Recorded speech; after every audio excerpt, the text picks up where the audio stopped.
Thank you so much, beautiful ladies, for your kind assistance and your kind gesture.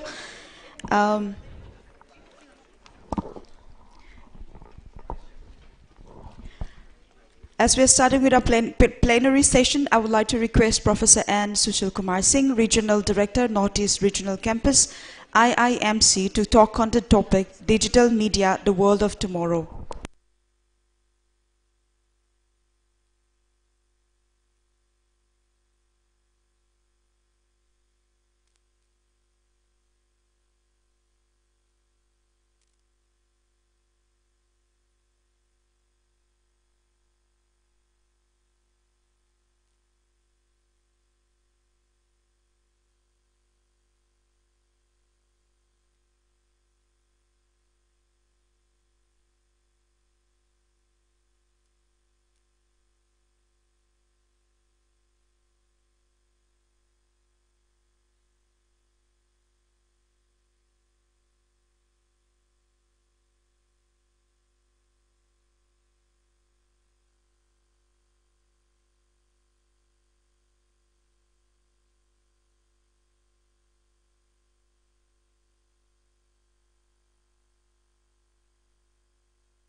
Good morning, everyone. Honorable Vice Chancellor Sir, Manipur University, Professor Anil Kandaji Singh, my Guru and Guide, Professor, taking by name, Professor B.K. Kuthialaji, Madam Madhu, Sri Pradeep ji. First of all, I'm very thankful for inviting me for a plenary speech and chairing some technical sessions. So, my topic today is a very common topic, as is digital media. What about tomorrow? I won't speak very much deeply. I'll just speak what is happening around and what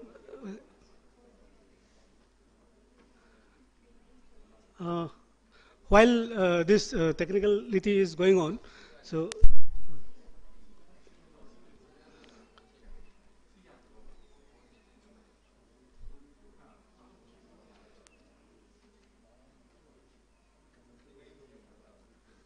it's okay, it's no issue, it's okay.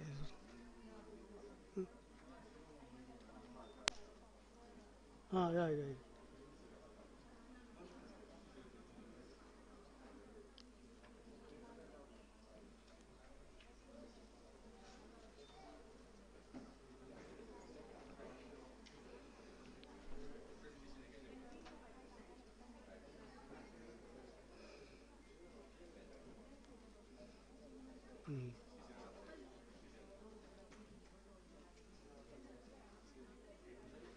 Yeah, it's okay, it's okay, it's okay. Please settle, please settle. Let me start my speech for today.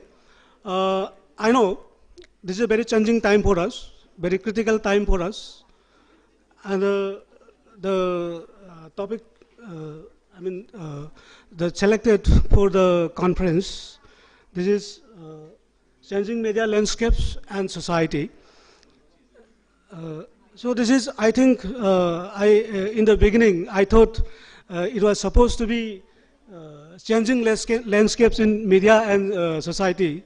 But on a second thought, when I look into the details of the topic, I find this topic very challenging and very beautiful, and it is in tune with the time. And taking cue from the keynote speech by my Guruji, so I'll start from that, this speech on plenary session. Let me begin with one very simple thing that is all of us know, that today we are talking about technology. We are talking about artificial intelligence. We are talking about many more things. And you know, we are talking about the developments in science and technology, and more so with technology these days. So it seems like that we are chasing after the technology. This is one side. We are after technology, and it seems that technology is everything. But while on the other hand, we have a human factor that very in detail and very in a mind-opening and thought-provoking way, our keynote speaker, sir, has already placed in front of you. So, before this chasing after human side and technology, very practically, I'll start with three preliminary things. That is, one is the governance, one is the media, and one is the society. If you remember, by 1990s, in the beginning, I mean, in the middle of the 1990s, around 1991, 96, we had in the world form, in the international form, we had privatization and the liberalization. So we have a look back, we have a landscape where the entire thing has gone for the privatization and all. And as you have read, that, see, we always blame the media for the social responsibility. While the responsibility is a interpolation of or say kind of mutual relay governance. Media is not the only factor.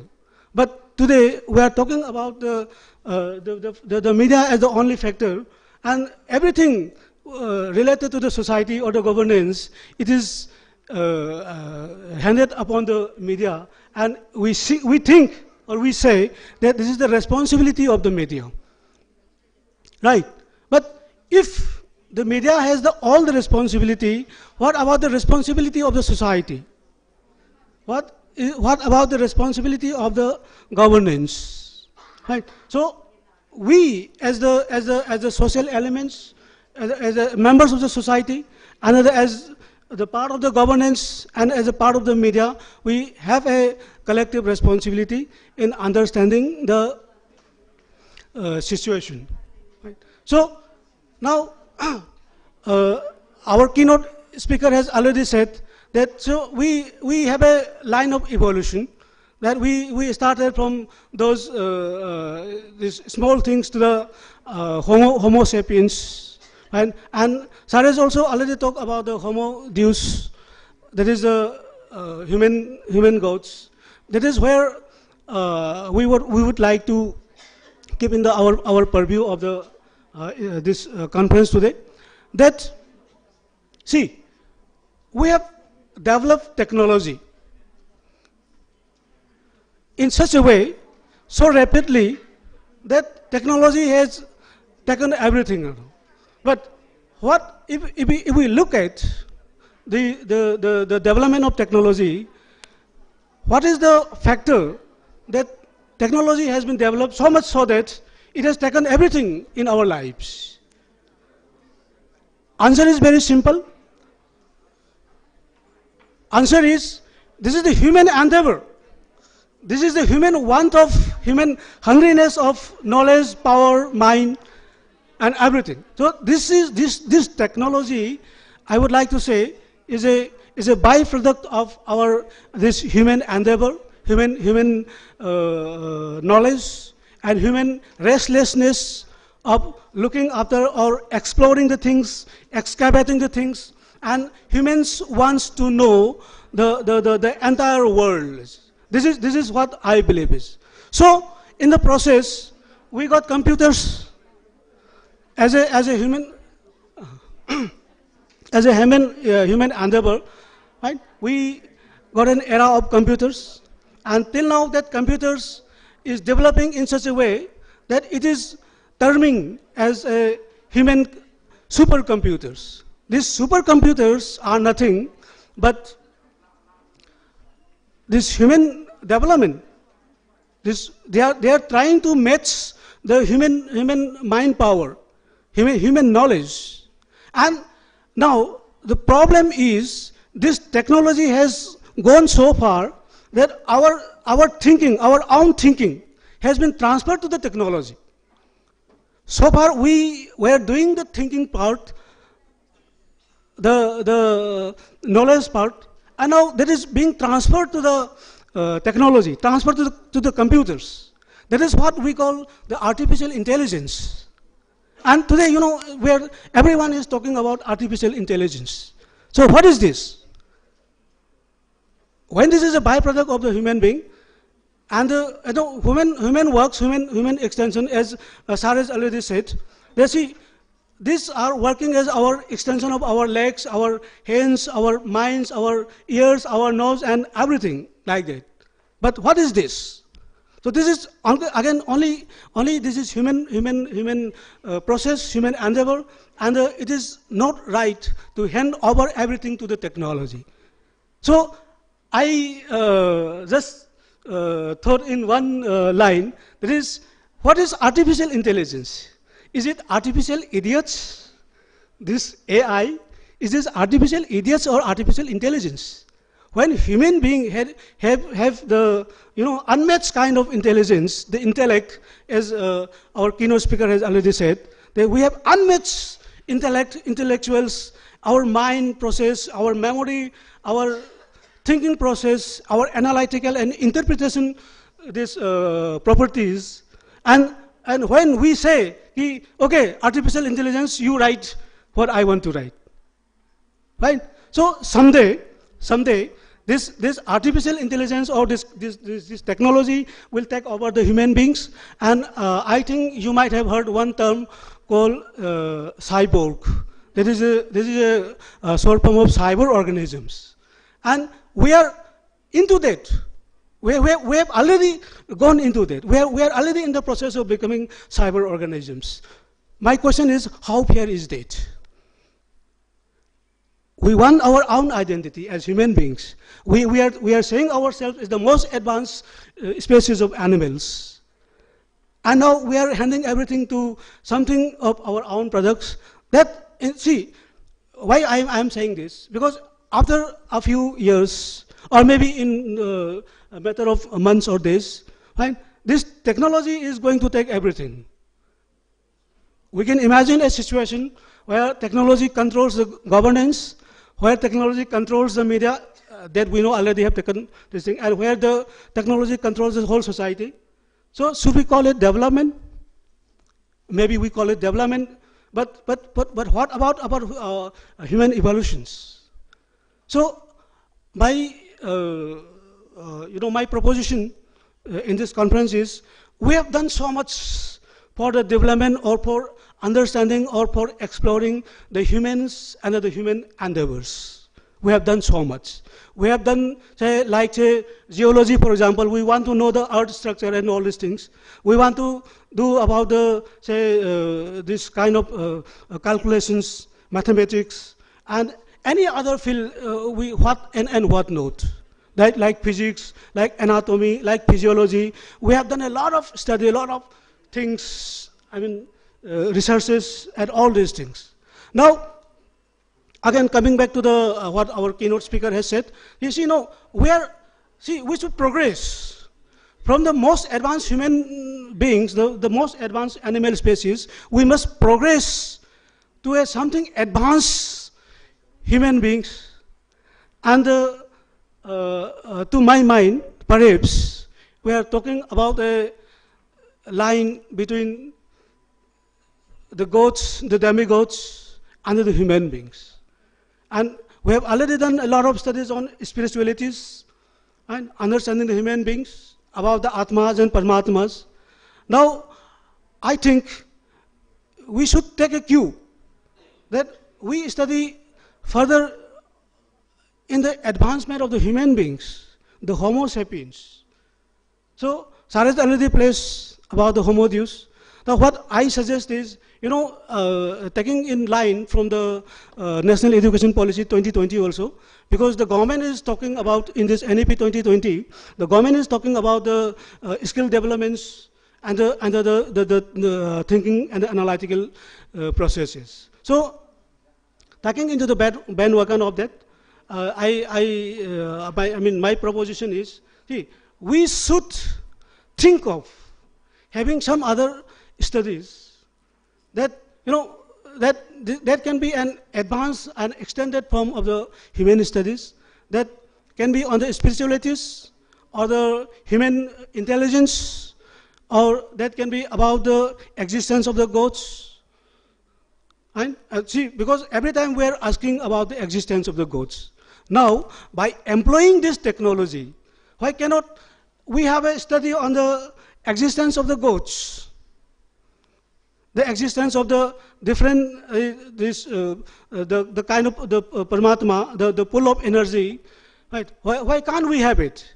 So we can go further, we can think further, and we can have, newer and newer studies, so that we can just go into the line that we develop ourselves. And now coming to the, this we can think later, but for coming to the topic, digital media, what about tomorrow? Then see, my tomorrow, what I imagine is that the tomorrow, yesterday it belonged to a different generation, and today we are having a different generation. And see why the coming generation, right? What ways and the means would control them? Because there is extension of our future extension of our own generations, and we are going to control that, and we can shape the structure of that generation. And if we don't do it today, it can be anything. It can be like the dinosaurs that has lost its existence way back, right? Or our human beings taking this connection to these cyber organisms and all, right? So someday there can be a loss of lineage of the human beings. So, more particularly coming to the society, in the society, for the very existence of a society, the basic fabric or the basic foundation is the process of communication. Right? So, this communication, right? Whatever the problem, whatever any problem is there in the society, so we believe, and it is true that this communication can solve, or even can, offer to solve the social problems. That I already said in my beginning that, I understand that this is a critical time for us, and we are having social problems, we are having technological problems, we are having our own development problems, right? So, is it fair enough to point out the problems only? And why not we think and we go on with the kind of experiments that we can do for our future? And again, this is a pretty critical time as a whole for the society. Now we are in a, this transition stage, this transformation stage. And in the, the education sector, which is most important for the, teaching the next generation, right? We are in a transformation stage, and this stage, I would say this is very critical, and we have to take into our hands this stage should be controlled and regulate or moderate by taking these communication cues, what is happening in the society, what is happening with the technology, what is happening with the media, and it is not fair that we say everything or we blame everything on the media, because we should have a social responsibility. As you know, that social responsibility theory of media, and if you compare with the privatization and the liberalization, Right? So I think we no more can rely on the social responsibility of the media only. Because when the media has a social responsibility and they work on the social fabrics as a citizen of the country, then other citizens also have the social responsibility. So being in the mass communication or media studies, our social responsibility must be how this communication process can be taken together and to stitch the society for a better look or better design or better living, better welfare, better development, better progress. So everything. See, this actually I already had. I think this is my slide. Oh, sorry. I think I had prepared this slide just to have an idea, because only plain speaking might be you say this is maybe I may not put my point, so so that I can able to press my points. This is can we start from the beginning, right?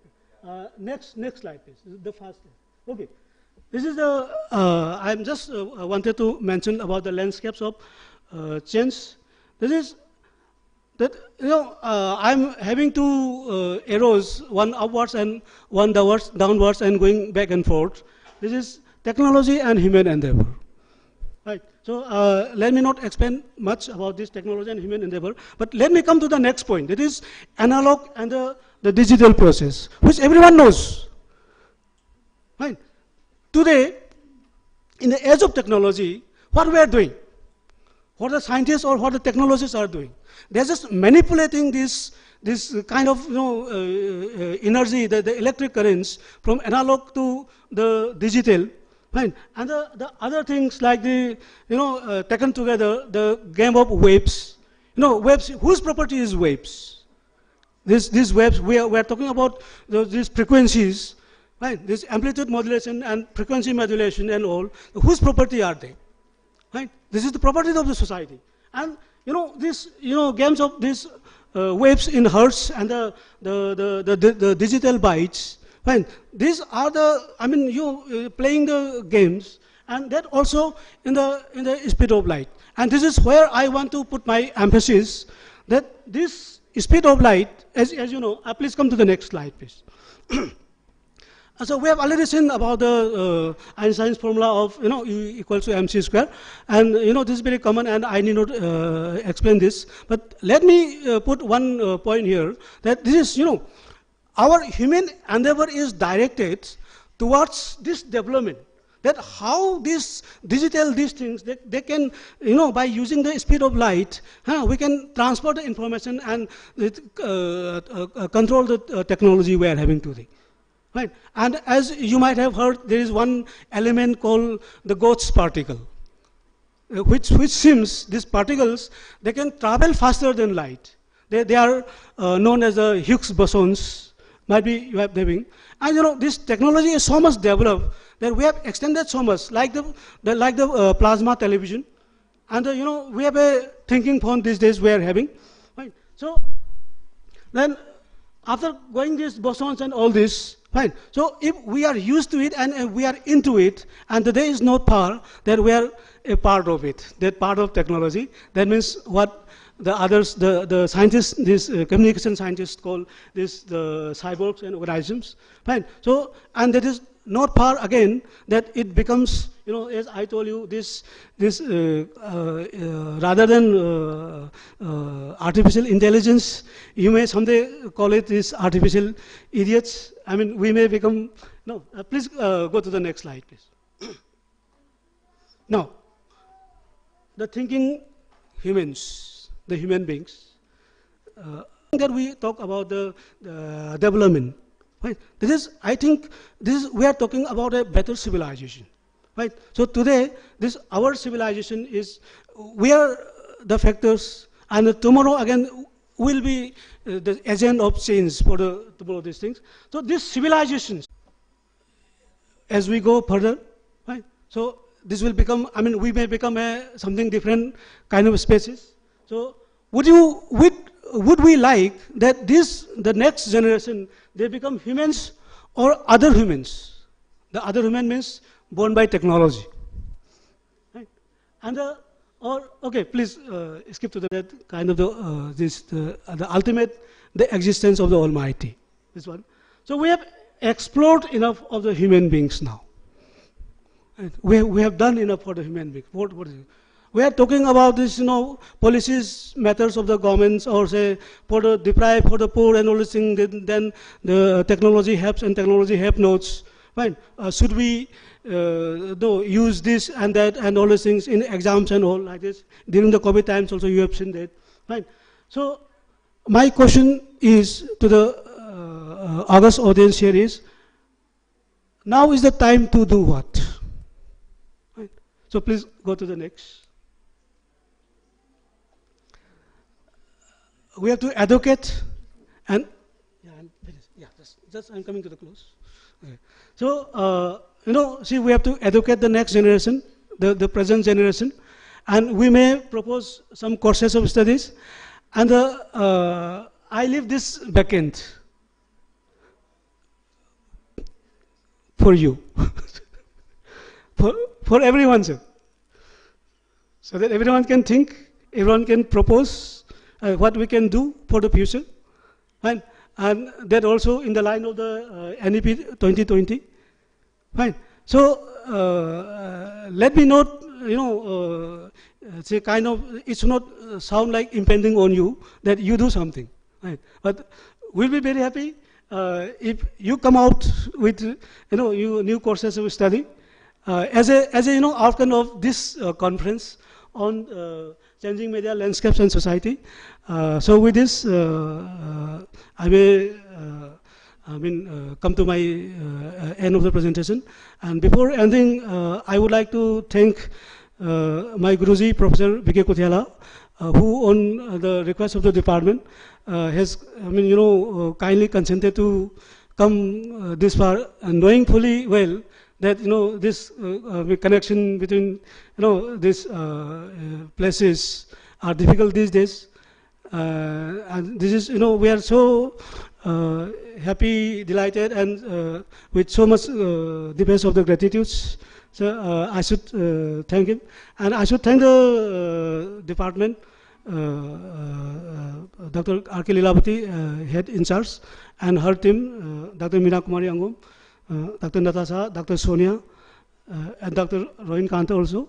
And I am thankful to the Honorable Vice Chancellor, sir, because I had a few minutes to interact with him. So I am thankful to him. And I am also very thankful to our own Pradeep sir. I have heard a lot about him, and I'm very honored to have him, meet him here on this August platform. And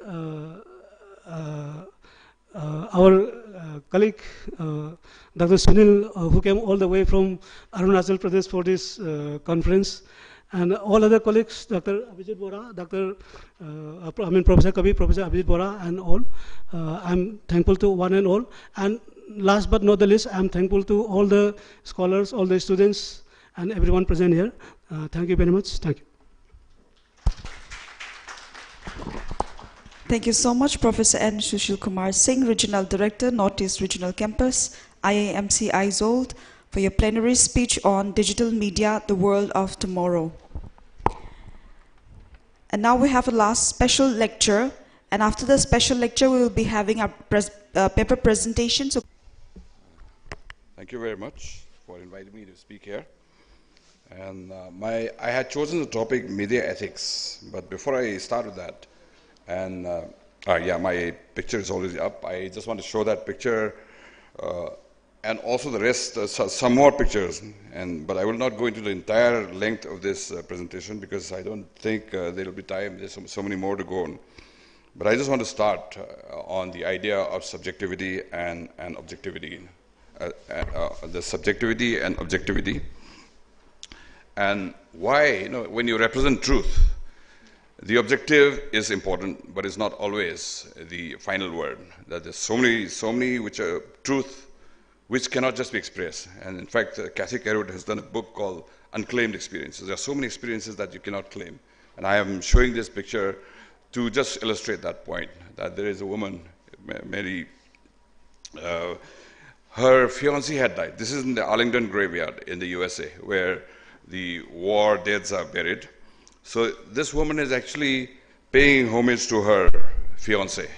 And what do you report in this? We will be reporting that a woman came there, brought flower, and like her, say 500 people come every day, and there has to be somebody keeping the graveyard clean, and the flowers they bring amounts to about 1 ton a month. That kind of reporting we'll be doing. But have you said anything about this woman? What is going through her mind? She will be remembering, the idea of remembering and memory. She'll be remembering the good times they had, bad times they had, the quarrels they had, the good and also the difficult times they went through. All those things are going on. You can imagine it's going on into that mind. But there is no way we can represent that. This is exactly what Kathy Carrot is saying in the book, in her book, Unclaimed Experiences. And where she also gives the example of Hiroshima Mon Amour, but I won't go into that because it'll get too long. And the next picture is, please show the next picture again. This is again the same thing. This is another woman actually remembering her son in the same graveyard. So what is going on through her mind? The kind of difficulty, the kind of trauma she's going through, can we ever represent it? This picture is doing quite a bit. But as a reporter, how do you report that? We'll be just reporting, mother came with a dog and then sat near the graveyard, cried. That's about all we can do. So what I'm basically saying is that objectivity is not everything. That there are so many things which you see. I mean, objectivity is supposed to be things that you see, you can demonstrate, you can replicate in the laboratory. For instance, if I drop an egg, it'll break. I can demonstrate here. I bring another egg and drop. But the trauma that's going into her mind, I will never be able to fathom. I don't know how much suffering she's going through, how much of pain she's enduring. That kind of thing we can never represent. This is what basically I wanted to talk about when you're talking about this media ethics. Because when we are talking about media of ethics, we often refer to only the objective. So many people died, but that committee did, less people died, so this must be wrong. That kind of measurement we do. And what I'm basically saying is that this is not always correct. There are so many things which happen beyond our eyes, beyond our senses. And just another example will highlight this well. Another author called Dominic Lacapra, he's a trauma writer. He has done a book called Representing Trauma. And here, or maybe I'm forgetting, I got the name of the book here, but Dominic Lacapra is somebody who's written on this. And he gives a very good example of this thing about objective and subjective. There was during the Nazi days, when Hitler was there, Hitler was slaughtering all the Jews, and they were putting them in concentration camp. And the man in charge was the head of the Gestapo, somebody called Himmler. And what happened is, when you kill somebody, when you torture somebody, because of the inbuilt empathy in everybody, you also feel something. So Himmler was suffering from sleeplessness. Sometimes he vomits, he doesn't have appetite. He was doing all the killing. And on the other hand, the victims, his victims, were also suffering the same symptoms. Can't sleep because I don't know, I'll be killed tomorrow. I'll be tortured tomorrow, so I can't sleep. I'm vomiting. I'm not able to eat. It's the same symptoms showing up in two people. One is Himmler with the perpetrator, and the other is a victim who are always worried. So they suffer from the same symptom. But if a doctor was to go, doctor will be looking at the objective conditions only, and they will prescribe the same drug. Oh, you eat this. This is sleep disorder, or this is a traumatic stress. You have a tranquilizer or whatever. They will be assessed the same thing. But as humans, can make a judgment on moral basis. If somebody is a victim and somebody is a perpetrator, but they are suffering from the same condition, we cannot equate them. Himmler is also suffering, poor guy, and his victims are also suffering, poor guy. We cannot do that. We have to make that assessment. We have to make that balance. And this is basically where I want to go into. But before I go into that, the earlier session on, especially Professor Kathiala's thing about human evolution is also very interesting. I just want to, as a preamble to the rest of my talk, I just want to mention a little bit of this. In fact, 2 points. One is that how is it that humans are so communicative? How did we become at the top of the food chain? How we were like any other animal? Where is it that difference came about? And there are so many people who have written about this. Scientists have done experiments. It's not experiments, but studies of records. And the conclusion is that humans almost came to extinction about 70,000 years ago when the Ice Age was in the midst. It began about 1 lakh years ago from now. And then by about 70,000 years ago, there was mass extinction, there was no food left, it was a terrible condition, climatic condition, and humans were reduced to just about 100 reproductive couples, which means about 1 or 2 roaming bands, which is why our evolution trends are so similar, that we evolved from that small band until now. But what other thing that happened, a great mutation, a miracle, whatever, that happened at that time, about 60,000 years ago, was something called the cognitive revolution. Something happened in our brain circuitry, and we are able to create fiction. We are able to understand symbols. No other animal can. The language that I'm speaking now is all symbols. Before that, we were doing only sign language. We know your dog is angry when he or she growls. You know, it's hungry or happy when it wags its tail. It's just sign language. Humans were also like that. But suddenly we are able to understand symbols. So I can give meaning to the sounds, which is why, say for instance, when I say apple, you know what apple is because we all understand English. But that sound apple doesn't have any relation to that object I'm referring to. But we are able to connect that to. That kind of thing happened because of that cognitive revolution. And one thing is the ability to understand symbols and also create symbols, which is how language evolved. So communicative. So we can be very, very communicative. The other thing that happened, as I said, was this ability to create fiction and unite on the basis of those fictions. We tell stories and unite on those stories. For instance, we say, we are from Manipur, or we are from India. We tell a story of India. It's an imagined community, as Benedict Anderson says. It's an imagined community, but we tell those stories so powerfully that we can unite on those bases. Now, for instance, religion is a fiction, but there's nothing inborn as religion, but we can say that I'm a Christian, so all Christians unite. But if my dog will never be able to do that. It will not even be say we are Doberman, so all Dobermans unite. They can't even do that. They don't have that imagination. They can't create fiction. We can create fiction and unite on the basis of those fictions, which is why we are so communicative, which is why we are great storytellers, as Yuval Harari says. And we unite on the basis of these stories, of this imagined community, imagined bondages. What is it that binds me to another matey? If you really say that, is it a language? Is it the way we look? Or is it something else? These kind of things we will never be able to fathom. And this is happening. This thing has happened because of that cognitive revolution that happened to us. And that is actually making us. The other thing that this has made us capable of is to understand time and space. You know, I can say that tomorrow I have no food, but the dog will never be able to see it. Tomorrow I'll eat only half now. Tomorrow I'll leave for some. That kind of planning I can do because I understand space and time. And this again is because of that cognitive revolution. But I won't go too long into this so that I can come back to my original theme. But just mention one more, that the realization of the universe actually makes us very little. There's so much happening, so many things. You know, all religion is about that. You're not little, there's God somewhere else, so you are a continuity. That's the kind of thing that we've been asked to believe out of our own insecurity. But there is another very interesting lecture and a book later by somebody called Tom G. He is with the Google X, who are doing a lot of research. He's one of the founders of Google X. They are doing a lot of research into genetics, but without any publicization.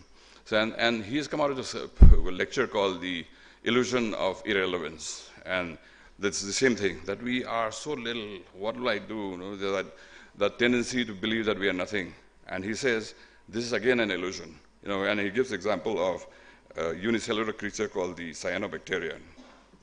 About 4 million years ago, they were only unicellular creatures, no humans, no apes, nothing, no higher life forms, only unicellular creatures were there. And then amongst them, they evolved one creature called the cyanobacteria. And they have this unique ability for photosynthesis. And they live for about 1 or 2 weeks and die. And their purpose, or no, it's not even a purpose, their function is to breathe. And they breathe in a different way. They take sunlight, absorb that sunlight, and then absorb carbon dioxide and breathe out oxygen. And for the cyanobacteria, living 2 or 3 weeks and dying, they would have thought this life is irrelevant. And it went on for 4 million years. And now the oxygen atmosphere that we have, the extensive and rich diversity of life that we see on Earth they are responsible for that. For them, maybe it was meaningless, but later on. So what I'm basically saying is that whatever we do, we may think is irrelevant, but ultimately it can have big relevance, bad way or good way. So we have to be very careful about how we think and how we act, because we are relevant. Everybody is relevant, that someday or the other. We don't know what's going to happen 1 million years later. Maybe we won't be here also, you never know. But then we cannot give up saying that we are irrelevant. Now let me just come back to that, my original statement. I don't know if I'm running out of my time. Let me just take another 5 minutes or so on. And of the subjective and the objective. And we have seen the violence here in Manipur. And I was also quite, we are also, all of us were quite traumatized by this. And then, you've seen the reportage coming out from the local press, national media, so many allegations. And here again, I was just trying to refer to those same authors who have written about trauma, how to represent trauma. The picture that I've shown, that you're not able to represent trauma. This kind of thing is playing out amidst us as well. That in the beginning, if you've noticed, and I've written quite a bit also in my columns. I have 2 columns, one for the Telegraph monthly, and another one for the New Indian Express, also monthly. And in these columns, I've written quite extensively about this, how to represent trauma and how difficult it is. And sometimes when you presume that you can understand a traumatic situation as if it were an objective condition, just as national media are doing, I said that is wrong. But also for the analysts who are present here, there's another danger. This is called what Dominic Lacopra calls the subject analysis. I'm a subject of that problem, and I'm trying to analyze that problem. That also has a problem, because there's another thing that it calls the fidelity to trauma. I suffer so much. That itself becomes a narcissistic kind of an engagement. I suffered. I'm a victim. That victimhood, as we call it, that can happen, and we have to overcome that. That victimhood, as well as the objective analysis, who are watching it as if it's something happening in the laboratory or in a stadium. One football game, you're watching it and you're reporting that. That kind of thing. These two cannot be. Separately, they cannot be the entire truth. You have to there has to be some kind of a middle way. This is what the trauma analysts have been saying all the while. And let me just, before I try to conclude, and in trauma there is one more thing. Yeah, we can come to those pictures. In trauma there is one more thing. That sometimes, remembering or forgetting, even forgetting can be loaded with guilt. Now we are thinking of returning peace to Manipur, but for those people who have had lost loved ones, when you try to, we'll forget about the past. When you forget the past, there's a guilt as well. How can I forget my loved one? So this is another struggle that we have to be going through, and everybody will be going through, but it has to come about. And here, the earlier author that I referred to, Kathy Carrot, that unclaimed experience, she, in her book, there's one essay on the Hiroshima Mon Amour. I'll just tell this, and maybe I'll conclude here, that in Hiroshima Mon Amour, this is a documentary. Henry Renais was asked to make a documentary on Hiroshima after the bomb was dropped. And he said, no, I can't. This will be too much. It can't be, as you were saying, you can't document it in a documentary. Then a few days later, apparently he changed his mind. Okay, I will do that, provided you allow me to introduce 2 fictional characters in that situation, Hiroshima situation. And it does that. And it says, and it takes the example of a young girl in France, Nevers, a village called Nevers. And this was during the German occupation. Then what happened was she falls in love with a German soldier. During the thing, it's like falling in love with the enemy. So she becomes an enemy of France. And then what happened was when France was liberated, there were these kind of people who were collaborated with the occupiers. They were punished, they were tortured, humiliated, and all that. And her family also suffered the same thing because of her, because her loved one also get killed in that liberation. And then she is almost on the verge of suicide, locked up in a cellar by the family and all that. But she begins to heal, and that healing is about forgetting. And in that forgetting, the struggle she goes through, I'm forgetting you. I'm remembering my life now. My life is growing, but I'm forgetting you. That guilt is very much there. And this struggle is what she's talking about. And then later on, she becomes and also what she noticed was that her trauma, while she was suffering, whole of France was actually enjoying, celebrating. We won the war. So her defeat is her country's victory. That kind of thing, that kind of, another kind of suffering she went through. All her neighbors, everybody was celebrating, and she was not able to join that celebration. And then when Hiroshima happens, she identifies Hiroshima with her own trauma. So she comes to Hiroshima, and there she meets a Japanese man who also was away from, he belongs to Hiroshima, but he was away from Hiroshima when the bomb was dropped. So he was in probably Southeast Asia, maybe Manipur in that war, and when the bomb was dropped. So he comes back there, and then they meet, and then they become very good friends. And one day this woman goes out to the Hiroshima War Museum. She comes back, and then the man asks her, oh, what have you seen? She's dejected. I've seen everything. There's so much suffering.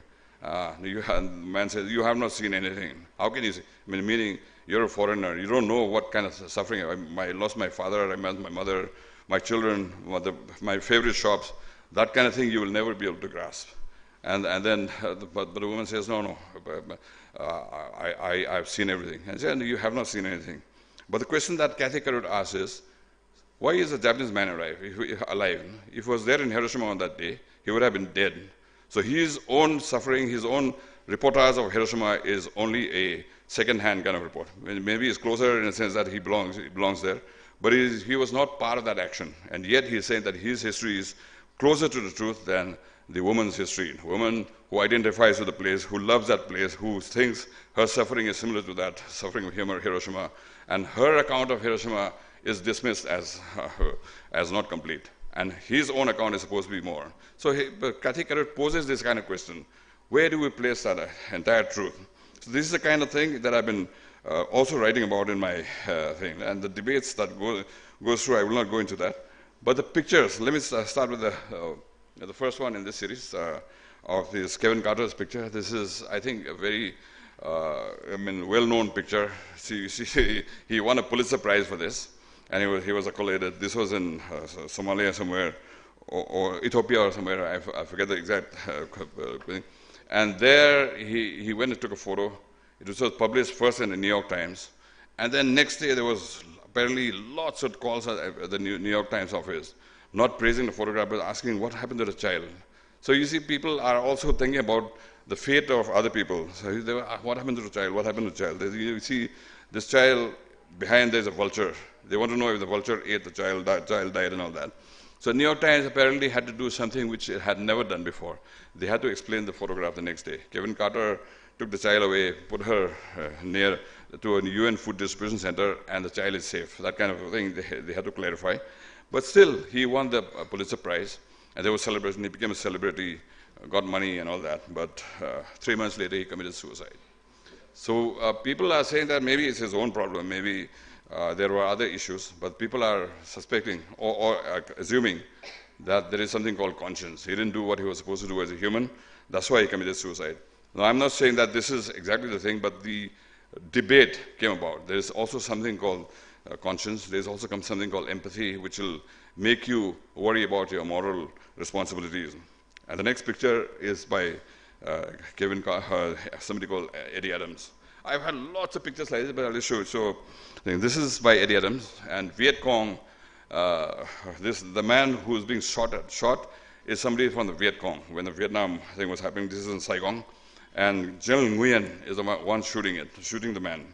And Eddie Adams took this picture, and he also got the Pulitzer Prize. And Eddie Adams, later on, General, he had to be dismissed from service. So he was evacuated to the U.S., and there he started a restaurant and all that.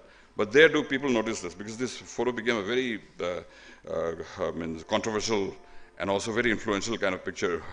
So people used to come and then write graffiti on his wall, we know you're a murderer and all that. And Eddie Adams continued to meet him, and the guy was never angry with him. He said, no, it had to happen, this was war and all that.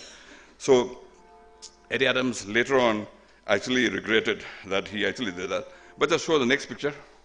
This is what happened before he shot that. This is, the Viet Cong had used bombs to actually ambush a certain party, and this is the devastation they caused. and the man executed was somebody responsible for this. So Eddie Adams later on regretted, saying that this is war, this would have happened, and I shouldn't have. I wish I had got my Pulitzer Prize for some other picture, not this one. He realized that he did something wrong, that he was not representing the entire truth. He was doing only partial truth, and for that he got his prize. And then just scroll up and come to the next picture. I'll just explain these pictures in my thing. We'll scroll up the last, few pictures I had. Yeah, this is from another Vietnam picture. This is My Lai village. Napalm bomb was dropped. Napalm bomb is fire bomb, that you drop a bomb and then it explodes and then it burns all around. And inside, if you're caught, you die of suffocation because all the oxygen is burned. So this My Lai, the offensive, Tet offensive as they call it, they dropped the bomb. And then these children were caught. And the girl who was running naked, left her clothes because clothes were burning, and they were running. And the next picture is what they showed. The first picture, just show the first picture again. This is the entire picture. There were some soldiers, and there's one soldier running with a camera, trying to fix his camera and all that. But in the next picture, this is what was published. Nick Wood is the one who took this photo. They chopped off the man who was running with the camera. Because, when you have another man running with a camera, that urgency is lost. Oh, there's also somebody else there, adult, trying to fix his camera. You want to show only the children. So this, again, became a very big debate. How can you edit and augment the reality? The reality was that there were more people there, but you're just focusing on one point and then leaving out much of reality. And this is, again, as I have said in the beginning, the difficulty of actually representing truth objectively. That how do you make? Well, the next picture is more clearer. The next picture, here, the entire picture is like this, but they just focus on the running child, and that actually distorted the picture. This is what the argument. And the next picture, I just showed the cropped area. With that, please show the last picture. This is from H. Eicher, one painter, in a Dutch painter. And I saw this actual painting, and I was struck immediately when I saw this painting. And I thought actually it gave me so much of thoughts to reflect on. This is called Night and Day. If you see, there are white birds flying in the other direction. But if you look backward, the white birds disappear and the black birds appear. And the white forms the background, black becomes the bird. But when you go the other side, white becomes the birds, and the black becomes the background. So what he's actually saying, and Judith Butler, there's another author and philosopher who has actually said this, that I am, even my enemies, I am different without him, or her.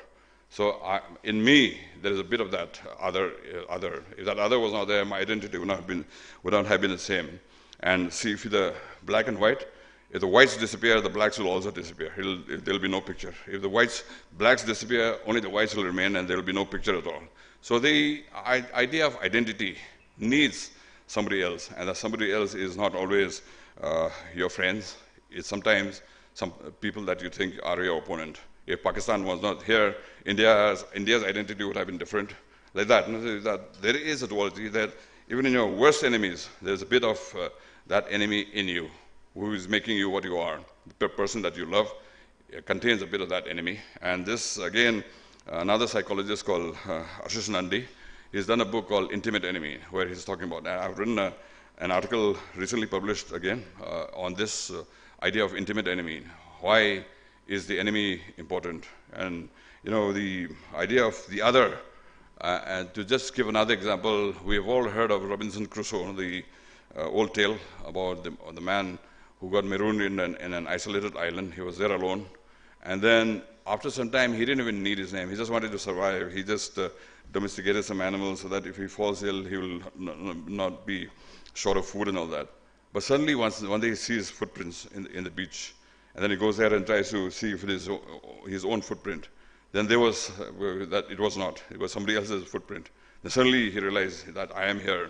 That identity that he thought was useless suddenly became relevant because there was another man there. So this is basically what I'm saying, and this is basically what this picture is saying, that the other is very important. And thank you very much. Thank you so much. Sir Pradeep Panjobam, Editor, Imphal Arts Review, for your special lecture on media and ethics. Once again, thank you so much to both our speaker for sharing your wisdoms and knowledge. Thank you.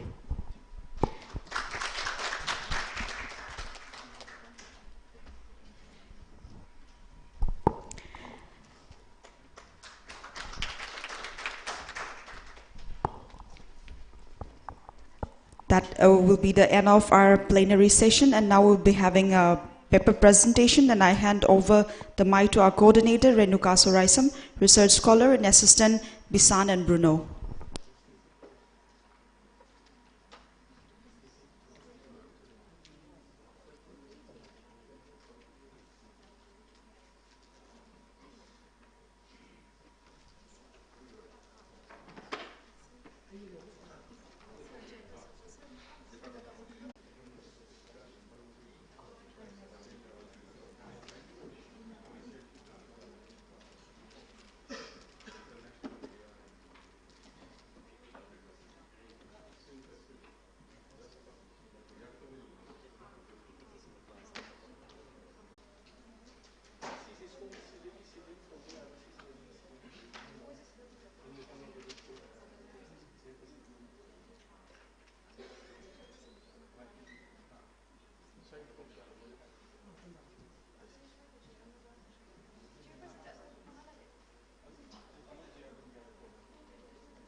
A very good afternoon, respected speakers, our chairperson, respected assistant professors, and all the participants present here today.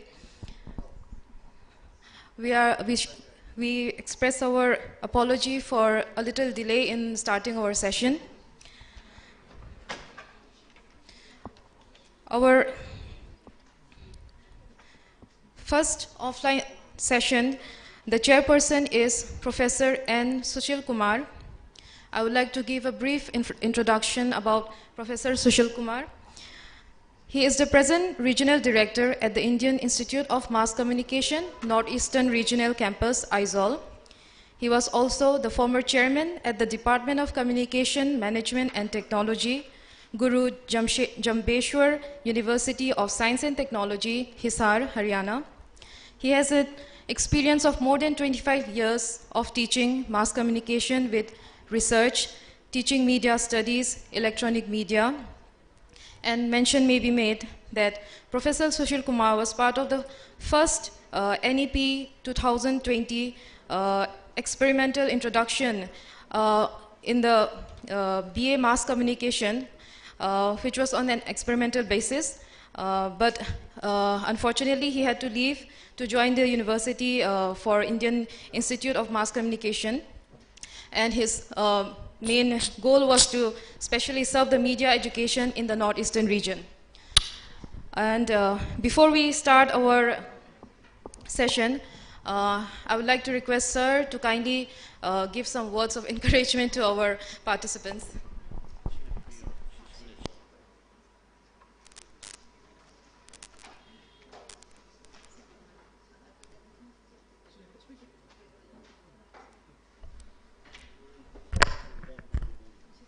First of all, I would welcome the presenters, I think you must be knowing the ground rules for presentation during a conference. I think it should be brief. I think it must be around 5 to 10 minutes. 7 minutes presenter.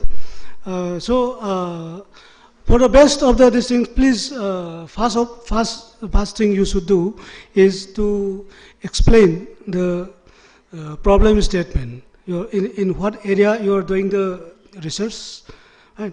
Then it will be supplemented by, how you are planning to conduct the research or how you have done the research, by taking the objectives and starting it along with the hypothesis, if any. If you have any hypothesis that you can first state it, right?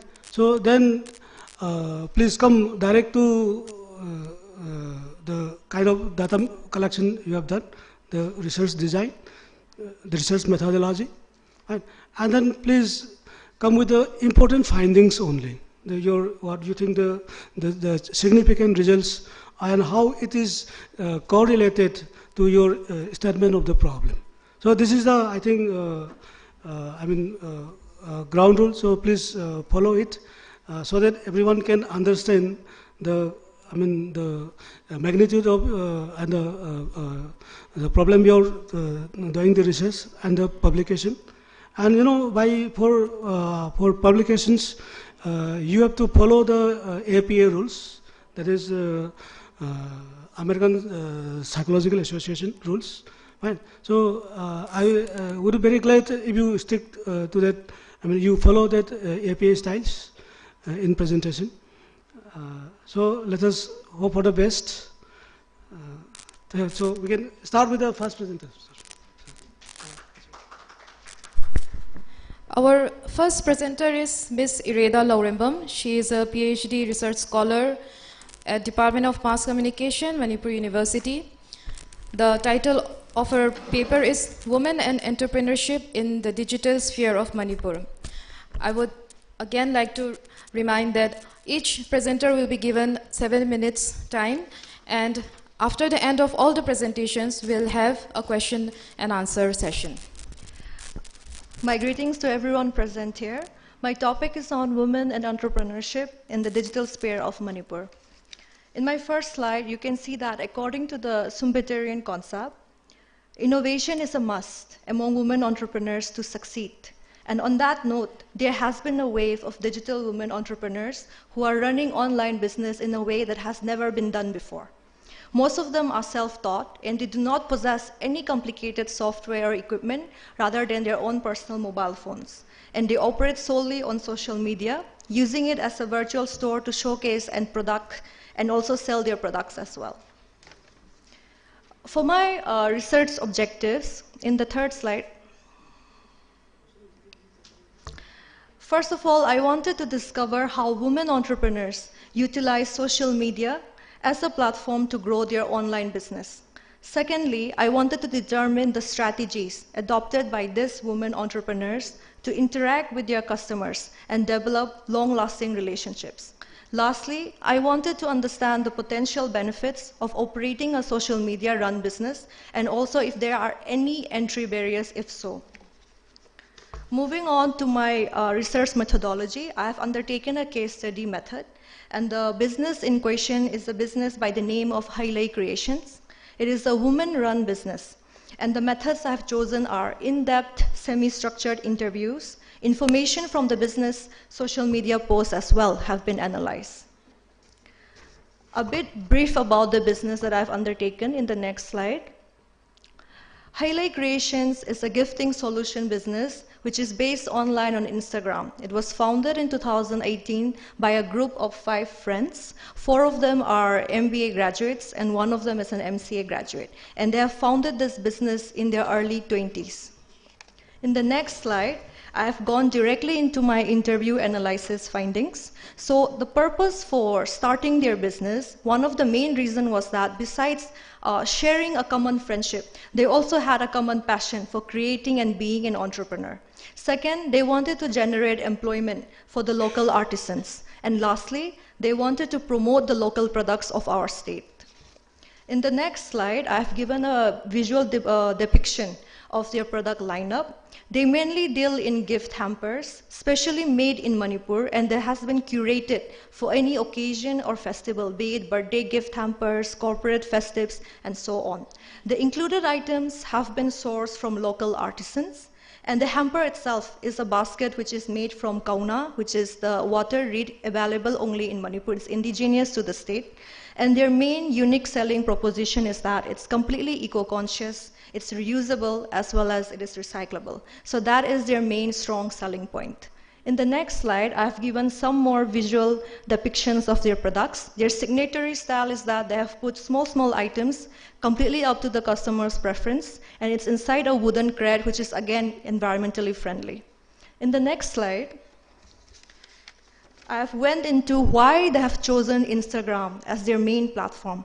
And the main reason is that Instagram is a great place for a startup to build a brand of their own.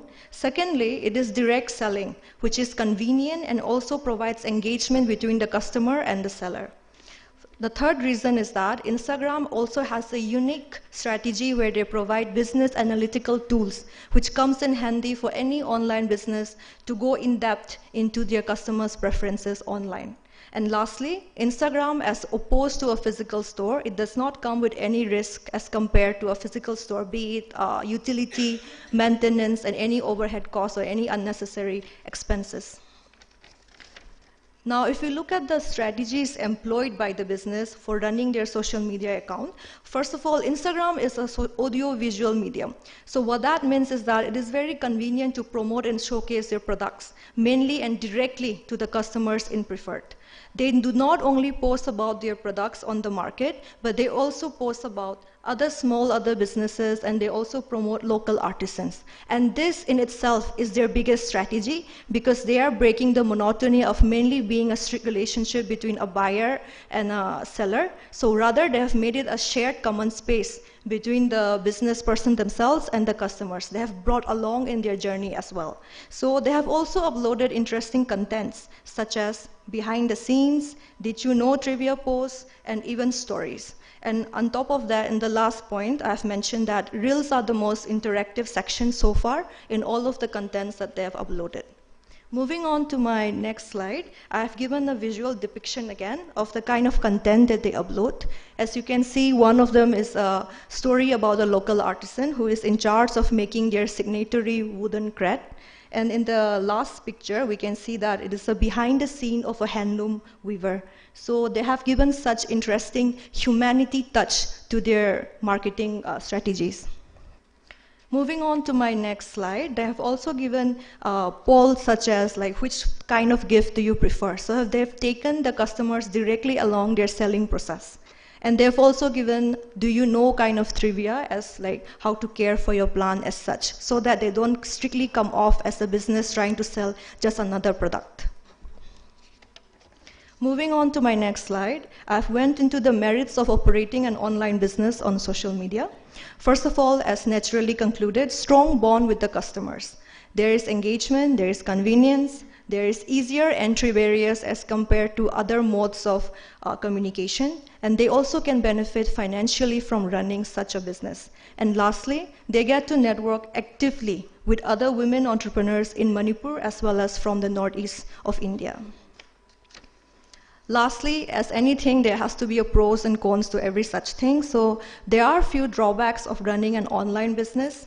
The first thing is that due to the highly saturated content of the social media sphere, there is difficulty in maintaining the authenticity and originality of their product. So there are a lot of rival companies who tend to duplicate the products that they have uploaded online. Second thing being, social media is a very fast-paced nature of the game. That means trends come and go every day. So on top of creating new products, they need to stay consistent with the audience and make sure that they are up to date. So that itself is a challenge. And lastly, the internet ban, as my fellow Manipuris here in this room can understand, there has been a long internet ban from the month of May until July, and mobile internet ban, if I'm not wrong, it should have been lifted by last December of 2023. So this has severely impacted their business in a very bad way. Moving on, I have included certain pictures which they have undertaken in contributions towards the society. They have done a lot of fundraisers for underprivileged children, and they have also done a lot of reskilling programs for the women, such as Nura Sintha, which basically means women employment. And in the next slide, we can see that they have also undertaken by providing resources and hiring local artisans to teach skills and employments to the women in the displaced camps last year. And in the next slide, I have gone into their plans for the future. They believe that Instagram gave them the best opportunity for their business to grow. And as for their business plans, they want to expand into e-commerce soon. And they also want to export outside the state. That is their long-term plan. In the last analysis, I have included a timeline of a series of posts that they have uploaded on their Instagram from December of 2023 until the February of 2024. Let me not go too much into it. I'll just give you a brief that, as we can see, there are a total of 50 posts. In the next slide. There are a total of 50 posts on the series of posts that the business has uploaded. So from all the 50 posts, there are a variety of content included, be it opinion poll, collaboration, shout-outs, tagging the client, did you know, etc. So as I've mentioned before, they do not just merely keep posting about their products. And also, as I've mentioned before as well, Reels comes in a more interactive feature. So the number of likes, as you can see, it's highlighted in bold. It outnumbers the number of likes that garnered on a general post. Lastly, I've come to my... Rida. Your allotted time is over. Okay. Since we are running short on time a little bit, so I would like to make it a little faster. Okay, I'll just conclude in one line, sir. Thank you for the adjustment. Social media, I would like to wrap up by saying that social media has become a big boon for the online business, particularly for women entrepreneurs, mainly because it has become a platform where they can interact highly with their consumers and they can be on a one-on-one approach with the customers as well. So Instagram has provided specific tools for that, and besides generating employment, they have also boosted the local economy. So I would say internet is their biggest strength as well as their biggest weakness. So lastly, I would like to wrap up by saying that the women entrepreneurs would want the government to take up the measure of the state government has a habit of doing internet banning as a fit-for-all solution for any crisis in the state. So they would want to address it as a better alternative solution to that, for example, so that the roadblocks to any social media business movement can be banned. Thank you, and I would like to wrap my conclusion here today. Thank you so much. Just 1 second. Just 1 second. Actually the coordinator has told me that we should conclude at a fast pace because of the lack of time. But just I wanted to ask her one question. That, what was the research problem? She was talking about the development of the, entrepreneurship on online these things. But what was the research problem? See, this is okay. There is one theory in management that is called the theory of unattainable triad. That means, when for every product, for development of every product, it should be price, it should be the quality, and it should be the availability. Fine. Now we are talking about the Instagram these things. Fine. Now what about the availability? Is it available within the boundary? In the state, or is it available other say in the country or out of the country? Because I'll tell you one thing, this is my personal experience. There is one product called, I think, Dweller's Tea. Right? That tea, there was a very innovative product. Fine. But, other than that, we have to especially order for that, and it takes a long time to, and then by the time it reaches us, right, so we forgot the flavor of the tea. Right. So availability in entrepreneurship is very important. Though we are not from MBA and management, these things. And the other thing is, what was the communication part in this thing? So please, you are Irada. Irada, sir. So please, just this one thing. Sir, your question, sir. What is the availability? Availability of your product? Okay, sir. Fine. And Sir, regarding the availability, it's included in the 4 marketing piece as well. It's one of the points suggested under place. So for their availability, that's mainly inside the state, sir. But more so now with the crisis going on, it's mainly in Imphal base only and a few adjoining infringed districts. So for now, they have completely inclusively only in Manipur, sir. Okay, okay, thank you. Thank you, sir. Next. So next presenter is Dr. Thoksom Bidyarani and Dr. Thoksom Rosini. They are from Electronic Media team, Assistant Professor Mass Communication Department, Naurem Birari College, Khundrakpa, Manipur.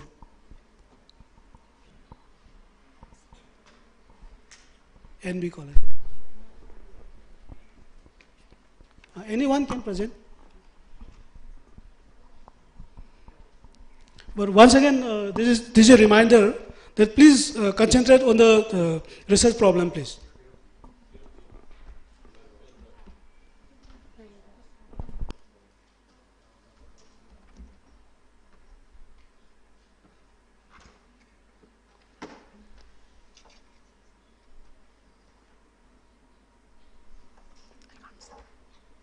Can you please slide this? Because I can't see.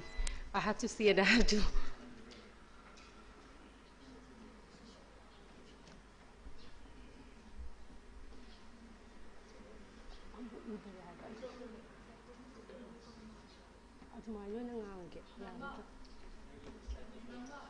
Laptop.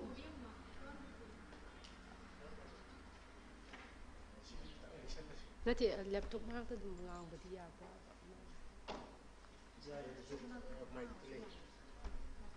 It's okay, it's okay, it's okay. I can. No, it's okay. Huh?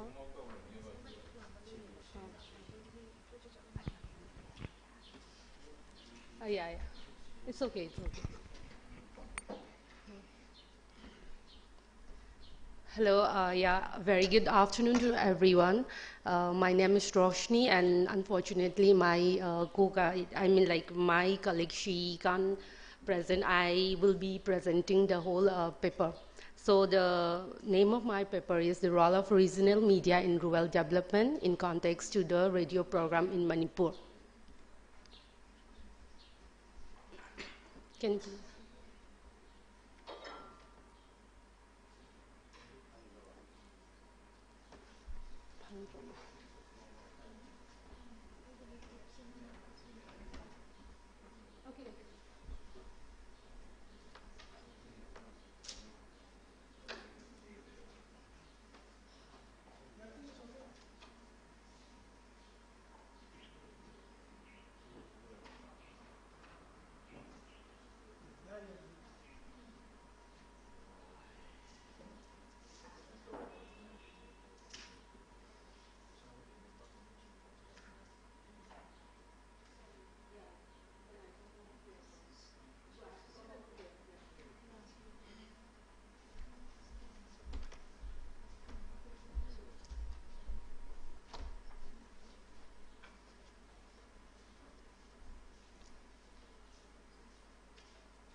Hello?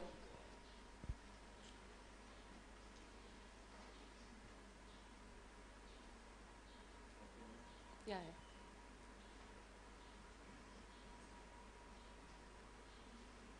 Next slide.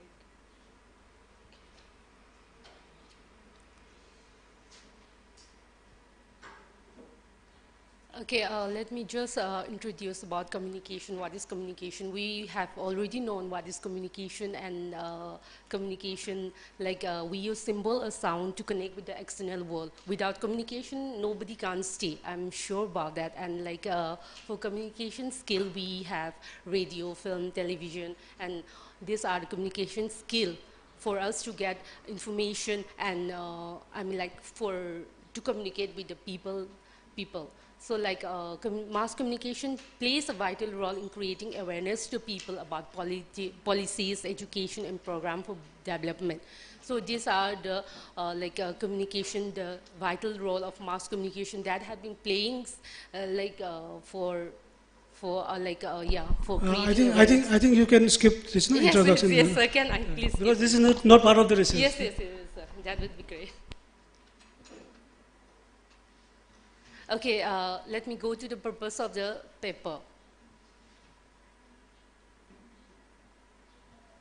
Okay, the study of this paper is to highlight the importance of radio in rural development, its effectiveness by reaching and influencing rural masses towards development program launched by the government at the national, state and local level in context to the state of Manipur. So I'll be highlighting some of the radio program that is based on the rural development. That I will come with. Okay, can I just skip this one about the rural development? Okay, can these are the facts about radio, when it was invented and everything? Yeah, can I? Yes. Can I, like impact of radio on social change? Just a little bit.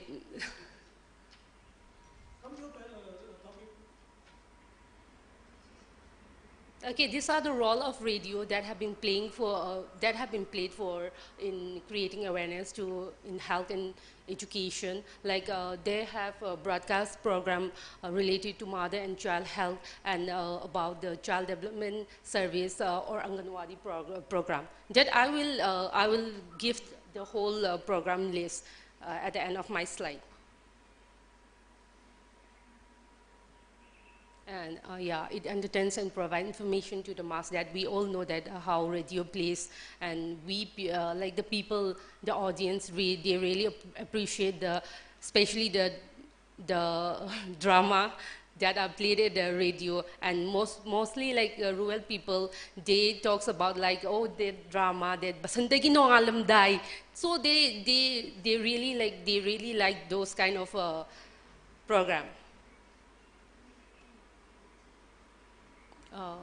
The facts about All India Radio. I am afraid your time will run out. For All India Radio, we have for Manipur we have two channels. That is the Kanglao channel and that is the Sangai channel. Broadcast on one is on MV and one is on FM transmitter. And recently on October 2023, they have merged Kangla and Sangai channel.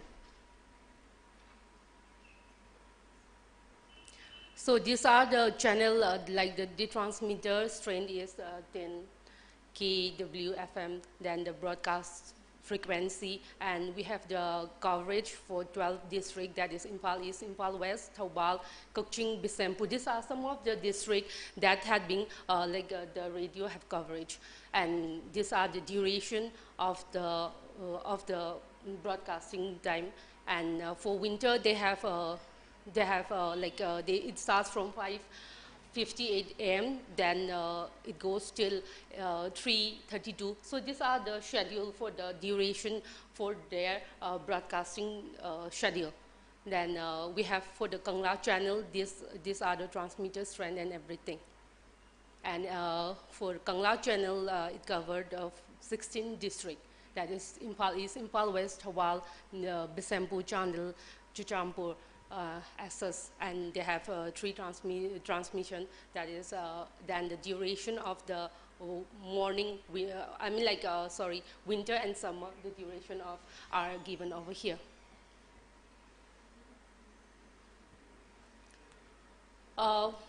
Yes, this is the program that the radio, All India Radio, have been broadcasting for that is related to rural development. For Sunday, they have a women program that are broadcast for 30 minutes. Then we have the agricultural program that is Lau Singu Wafam for 5 minutes.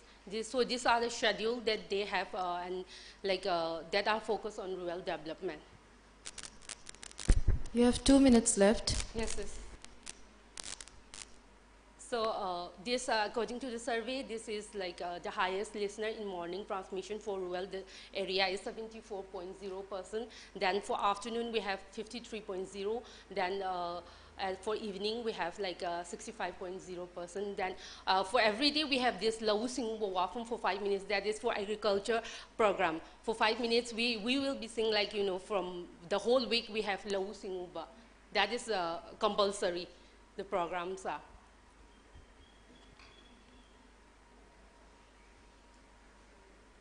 So like according to the AR survey, like 84.0, like people, radio said, I mean like radio said, people staying in rural area, they access to radio. So concluding, I would like to say that the All India Radio have broadcast this program that is like a about women, about health, about agriculture. So like I think this the rural, I mean like the regional, this regional channel have been successful in bringing out the rural development program.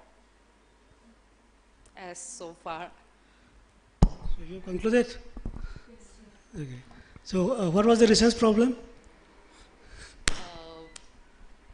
I'm sure I have to more elaborate about the program, about what is about the women program, what, all those programs. I have to highlight it, okay. But I didn't have time. Okay. Just one line for you. Yes, sir. Actually, you know, when we do research, yes, sir. You know, we try to bring out something. Yes, sir. And there may be new or innovative and something, not the existing these things. Right. Anyway, this is a very lot of information. Right. Maybe it is, you are presenting the information, and very nice to know.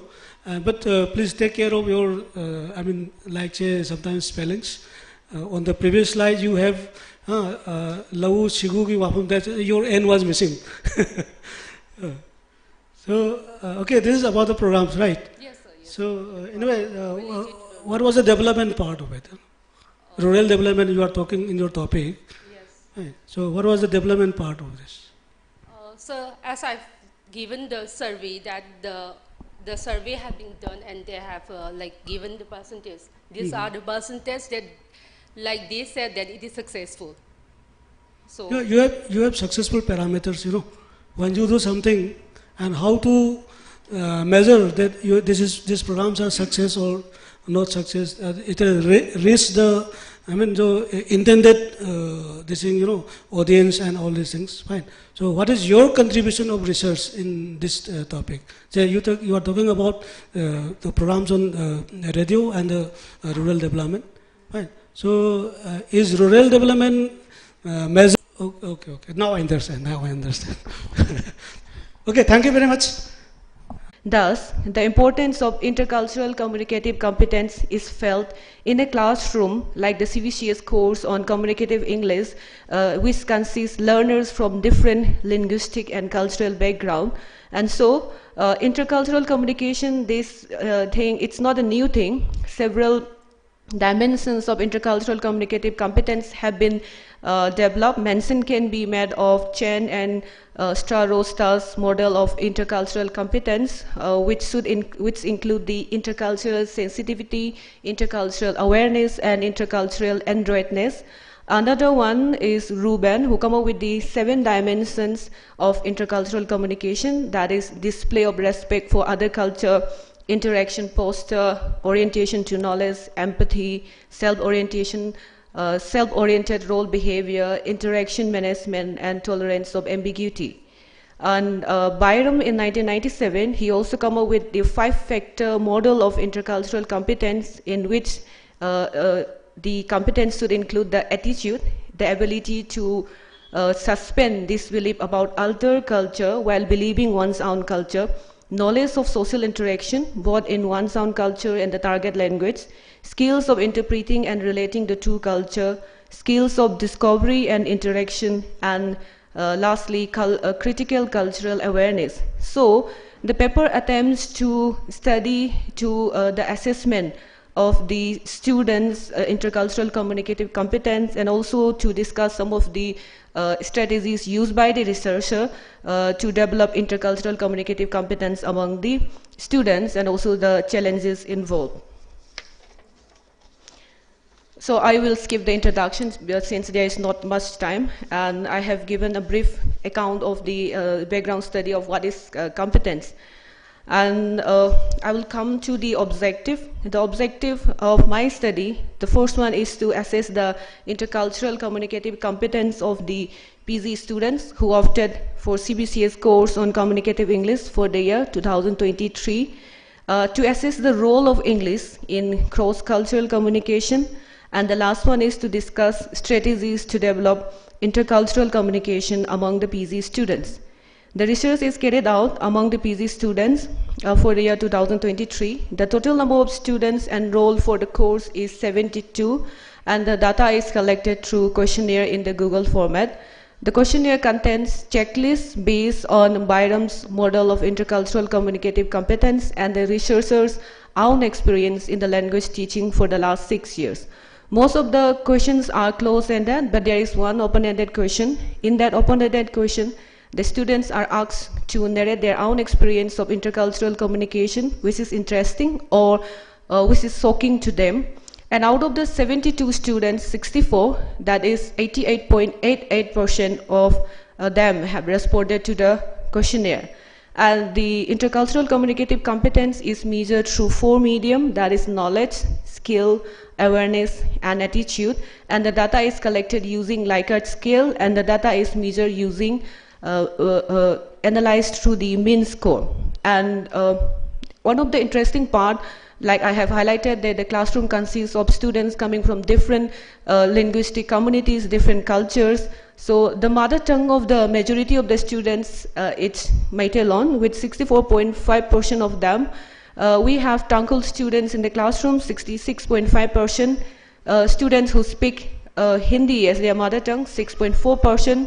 We have also speakers from Anal, Garo, Maula, Liangmei, Ronglat, Rongmei with 3.2% each.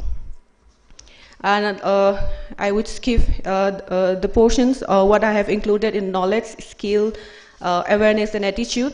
So in knowledge, I have included their knowledge of their own culture, their knowledge of other culture, and their knowledge of how to interact in a cross-cultural communication. I look at their skill, whether they have enough skill or capability to interact with different cultural background. I look at their awareness of the importance of willingly suspend the disbelief of the other culture. I look at whether there is integration of culture-related practices, whether in the curricula or in the teacher's activity in the classes of communicative English.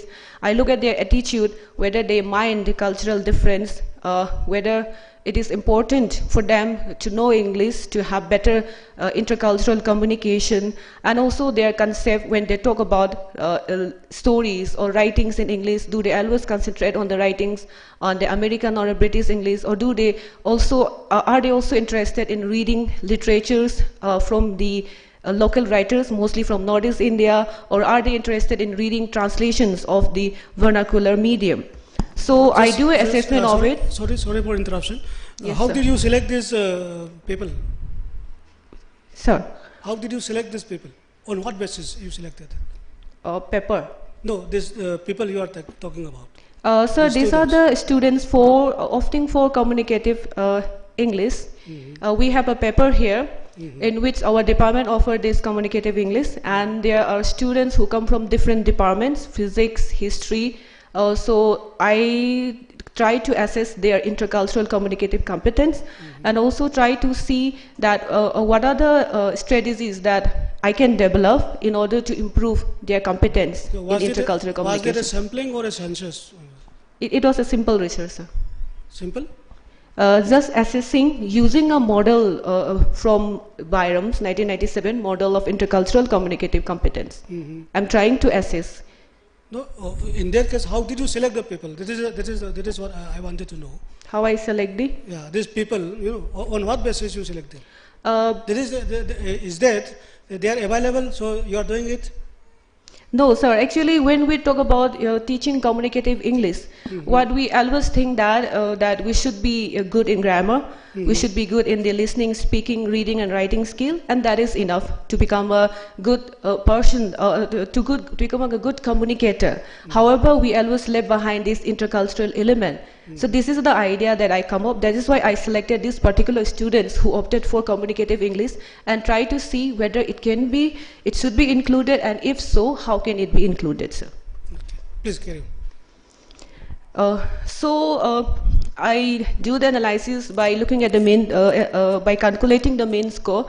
So the main score of knowledge is 3.86, skill is 3.75, awareness is 3.89, attitude is 3.9. So since the mean score, all of them are more above 3.5, this shows that the result is positive. That means they have enough intercultural communicative competence. However, I look at the least mean score and I find it in the integration of cultural related practice, whether in the curricula design or even in the teachers' activities in the classroom. So this proved my own idea behind coming up with this paper. And the same is witnessed in the skills of them to interact appropriately in different social and cultural environment. Just a second, I think, because this selection process, there is questionable.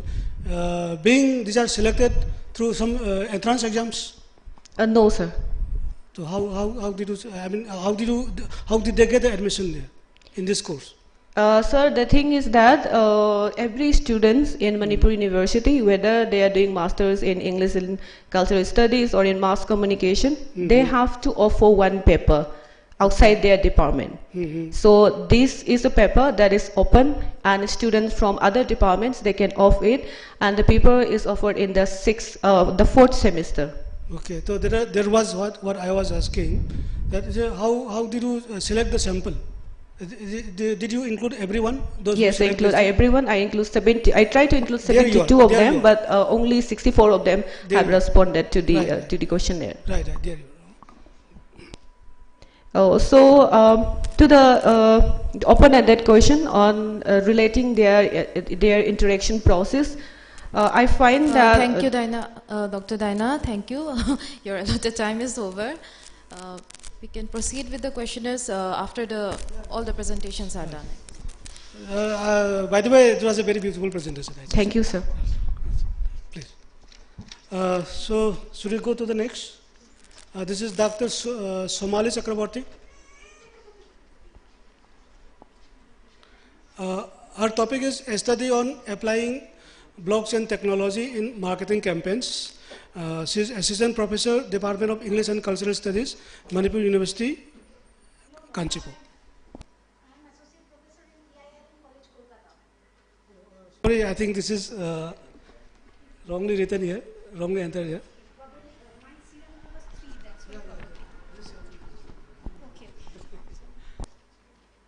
Sorry for the mismatch. I'll not take more than 5 to 6 minutes. Total time allotted is 7 minutes. But I have a request. I'll play an audio for 30 seconds. So my speech will be less than 5 minutes and audio 30 seconds.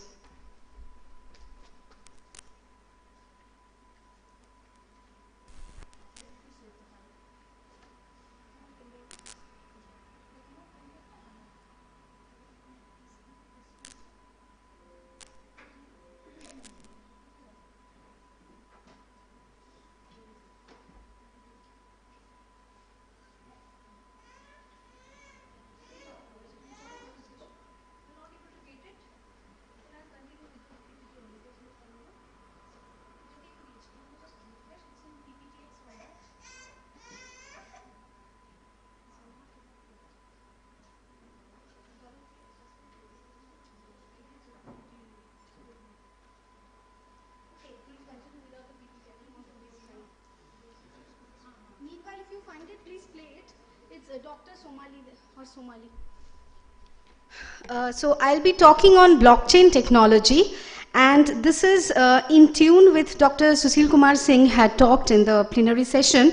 And he was mentioning that is it an era of artificial intelligence or is it a forthcoming generation of artificial idiots? Well, we must admit that this is an era of automation, whichever field we look into. I teach integrated marketing communications, particularly advertising, public relations, and other marketing nutshell. And we have realized that just like computer science, media has to accept blockchain technology, because we will soon be entering into the Alexa era.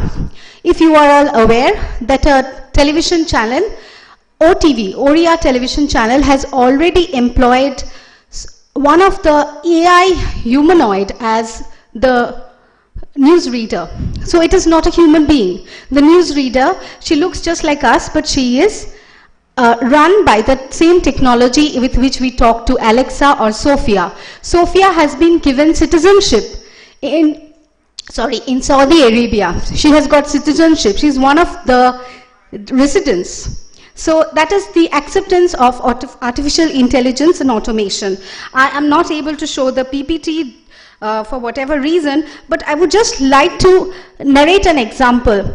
There was a situation when a customer has ordered for a pizza, large chicken pepperoni pizza, and he did not get that. When the delivery had come, it was something else, and he was extremely frustrated. He called up the customer care, which is also, the calls are also being answered by automated voices. So this is what... There has been a serious issue regarding your order number 6,012,024. And when this lady was talking to him, he was happy that finally he has been able to talk to a human being, and that the human being will understand his issue, that he didn't get what he had ordered.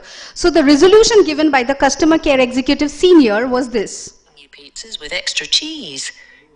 Your phone number has revealed that you were hospitalized for high BP, cholesterol and abnormal sugar levels last week.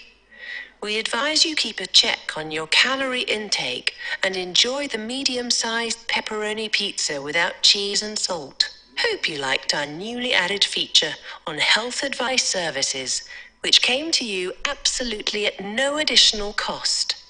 Thank you and enjoy your food. Kindly rate us with a 5-star. Good. So this is the situation. We have programmed her or him or it in whatever possible way, and this is how she handles an irate customer. The customer is already irritated because he didn't get his large pepperoni pizza, and she's actually justifying, and she thinks that the customer will be too happy with this free medical services provided by them. They said your phone number has revealed you have got high blood pressure and you have got high cholesterol, so we have sent you the pizza without extra cheese and without salt. So you should be happy, and rather you should give us a 5-star. So this is what happens when you are too much dependent on automation. I would like to say that yes, we can definitely ask Alexa which color will suit me, what type of dress will look good on me, but we should never ask Alexa what is my favorite color. My favorite color, my opinion, my feelings should be absolutely mine. They shouldn't be monitored by these people. If it happens, then only we will become artificial idiots, naturally idiots, due to use of too much of artificial intelligence. So that is the point I would like to make. However, I can never deny the fact that we have to accept the automation era. And if we could go to the next slide now that it is functioning, I would like to show you these are the psychographic variables. While since I work in the marketing area, I teach advertising. This is the area where I work with my students, that along with demographic variables, psychographic variables are extremely important to understand my target audience. However, we can never do away with the human bias. These are the major 5 psychographic variables in order to understand the attitude, lifestyle and feelings, opinions of my customer. And accordingly, I will be planning my marketing advertising campaign. I cannot do away with my bias, but Sophia can, Alexa can. They don't have any bias. Because they didn't have any bias, they so smartly, they so independently, neutrally talk to the customer that you have high cholesterol, so we didn't give you extra cheese. Had it been we humans, we would have bias and we would try to convince, sorry sir, okay, next time maybe I'll give you a free pizza, I'll give you double cheese this time. So to pacify, I will be using these things, but they won't. They have been programmed to give us the perfect. So that is why psychographic variables, or segmenting the audience, target audience on the basis of psychographic variables, has to be done by a human mind, however rechecked by Alexa. Instead of saying that let Alexa do it and I'll recheck, let it go the other way. So then probably I can say what is my favorite color, and if Alexa says no it is not, I can at least fight with him or her that how do you know it is not? I used to like red, from today onwards I like green. So then probably the things would be much clearer. I'm sorry I couldn't give the presentation in the format that sir had requested, not only because of time scarcity but because of not arranging the slides accordingly. So maybe I could take a few questions from him if he wants to. So the basic point I was trying to make is we have to accept the era of automation. Though media is something which is absolutely human driven, marketing, advertising campaigns are something that have to be monitored by human minds. However, we have to accept it's an automation era, and we have to use Alexa, Sophia. We don't have time to answer to these irate customers ourselves. We have to appoint automated voices to do that. But then I will not ask them monitor me. They will not tell me what my favorite is. I will decide what is favorite to me. I will be the final decision taker of whatever I do. Thank you. Thank you, Dr. Somali. Actually, your this about the conducting marketing campaigns, and these days we are talking about big data journalism also. Right. So might be in big data these Alexas and Siris and yes sir. When you help. were talking in the plenary Maybe. session, I thought it was a right thing to talk in tune to that. Are we having artificial idiots? Yeah. Soon we will have natural idiots. It's too much depends on artificial Naturally. intelligence. Okay, thank you. Thank you, Dr. Somali Chakrabarty. Thank you very much. Thank you so much. Let me introduce myself. I am an associate professor in a college in Kolkata under the University of Calcutta, and I'm in Manipur for the first time. Thank you. Welcome. Next presenter is, there are four presenters, W. Rima, Sanathoy, Daniel, and Vidyananda. Their topic is Morph Motion Master, Breathing Life into Static Snapshots.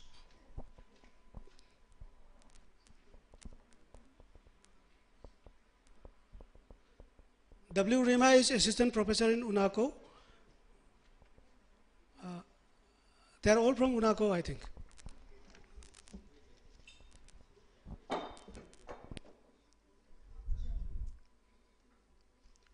Good morning, everyone present here. I'm Vidyananda Kwarakpam. I'm from, I belong to Computer Science Department from UNACO College. Today, my project, the name of my project is Morph Motion Master, Breathing Life into Static Image. So this is my content: introduction, literature survey, problem statement, problem module, proposed model, conclusion, and reference. Sir, do I need to skip the introduction or? Yeah, we can. You can start from the problem. Problem statement. Yeah, problem statement, please. Okay. I think it was the third slide. Problem statement. Fourth, fifth slide, I think. Next. Yeah. Next, please. yes. Okay. Existing approach often treat static image as isolated entities without considering context or semantic of the content. There is a research gap in developing algorithms that can understand the semantic meanings of the image and generate dynamic sequence that align with the underlying narrative or intent. This is a proposed model. In this, input image is pre-processed, and then during this pre-process, we can remove unwanted noises, and this pre-process is later fed on VZZ16. After that, the output from VZZ16 is later fed on attention mechanism and then to GAN networks.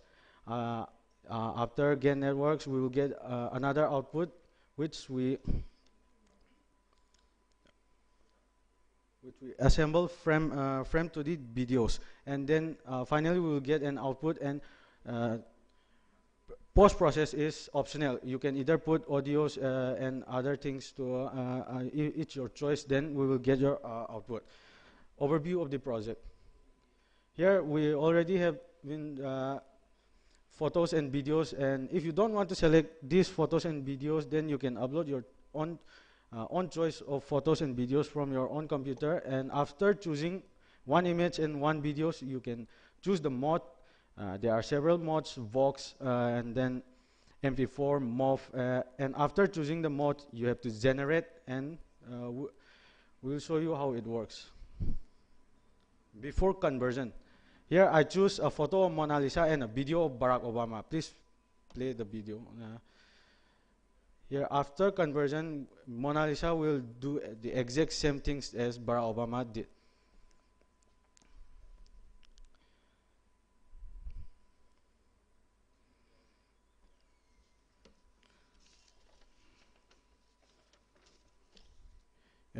If we just saw a photo, we may not be very much confident about how legit the image is, but if we incorporate motion to the image about what actually had happened on the particular time when the photo was clicked, then any normal people can easily understand. So this may be a great help to media or as well as to the society. So let's go to the conclusion.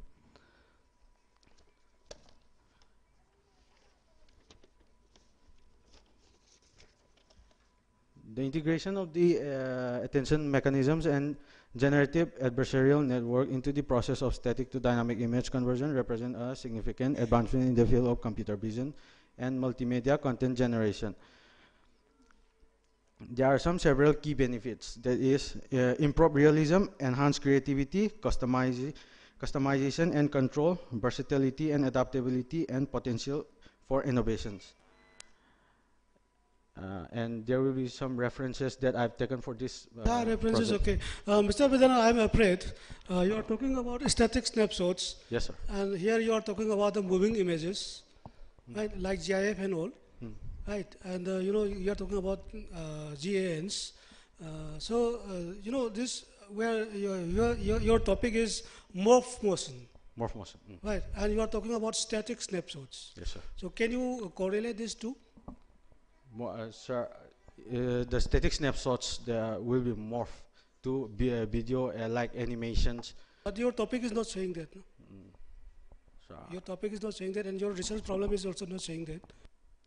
So there are many problems. I choose those two problems to explain. Okay, what technique you are employing? Sir. What technique you are employing? Technique. Yeah. For morphing and all this, do you have a principle of? Sir, I've done this in Google Colab, open source software developed by OpenAI. That is Google's. Yes, sir. What about you? What? Sir, I can't understand. Did you have a principle? Did you have some idea onto this? You are just applying Google's, no? Yes, that is Google's property, right? That is not your property. Yes, sir. Right. So, what is your contribution? My contribution. Yeah, sure.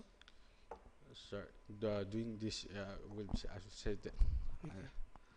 Anyway, thanks a lot. Oh, thank you, sir. Okay. So let us move on to the next because we have more presenters. So let us move next. This is Zansingam Gonmei from he is a research scholar, Manipur University, and topic is navigating cultural layers in cinematic adaptation of Rongmei folk narratives. Sub-theme is cinema studies. Yeah, please. As sir has already mentioned my topic and my name, I will go straight. First, I would like to introduce who are the Rongmeis. So, as Professor Gamumai puts it, that Rongmei people are an ancient community of northeast India who have been in occupation of a compact and contiguous geographical area which have been fragmented into the states of Assam, Manipur and Nagaland in the modern days. They have long history and have inherited rich cultural heritage of which they are really proud of. They have always had a great love for and strong attachment to their ancestral homeland and have traversed a long period of history from their ancient days, Makhel and Mokoilongdi, to the present times.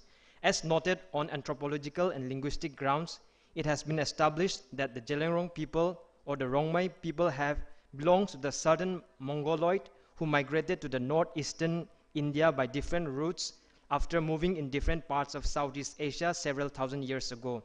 They are grouped as Tibeto-Burman, both ethnically and linguistically. The research problems, at present there is an assumption that the present youths of the Rongmai community have lesser knowledge about their own culture due to various reasons and influences. Some of the reasons are globalization, cross-cultural exchange, and coming of Western religions, and a sense of abhorrence. These have created a sense of abhorrence instilled in the mind of the people, youngsters. So the methodology, it is a qualitative approach and a critical study of 3 Rongmai movies, namely Inku Mai Mikdui, then Banti Banam and Nakam Ringswan Nai. These 3 movies are analyzed qualitatively.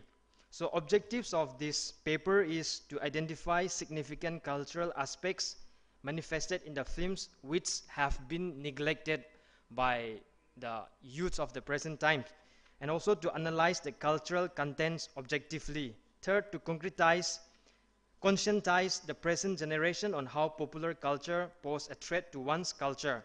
Then, lastly, to foster a sense of pride in one's culture. So, after analyzing the movies, some of the analysis and interpretation that I have made qualitatively, there were various cultural aspects that the selected movies projected, and some striking ones are analyzed here.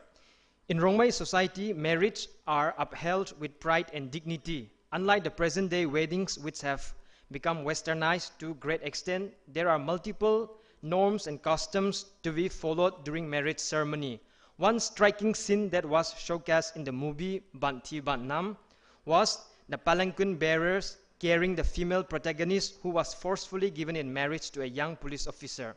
Cultural shocks occur in one's own cultural environment when certain practices have no cognizance in real life but shown in films. This is due to the lack of prerequisite knowledge about the tribe.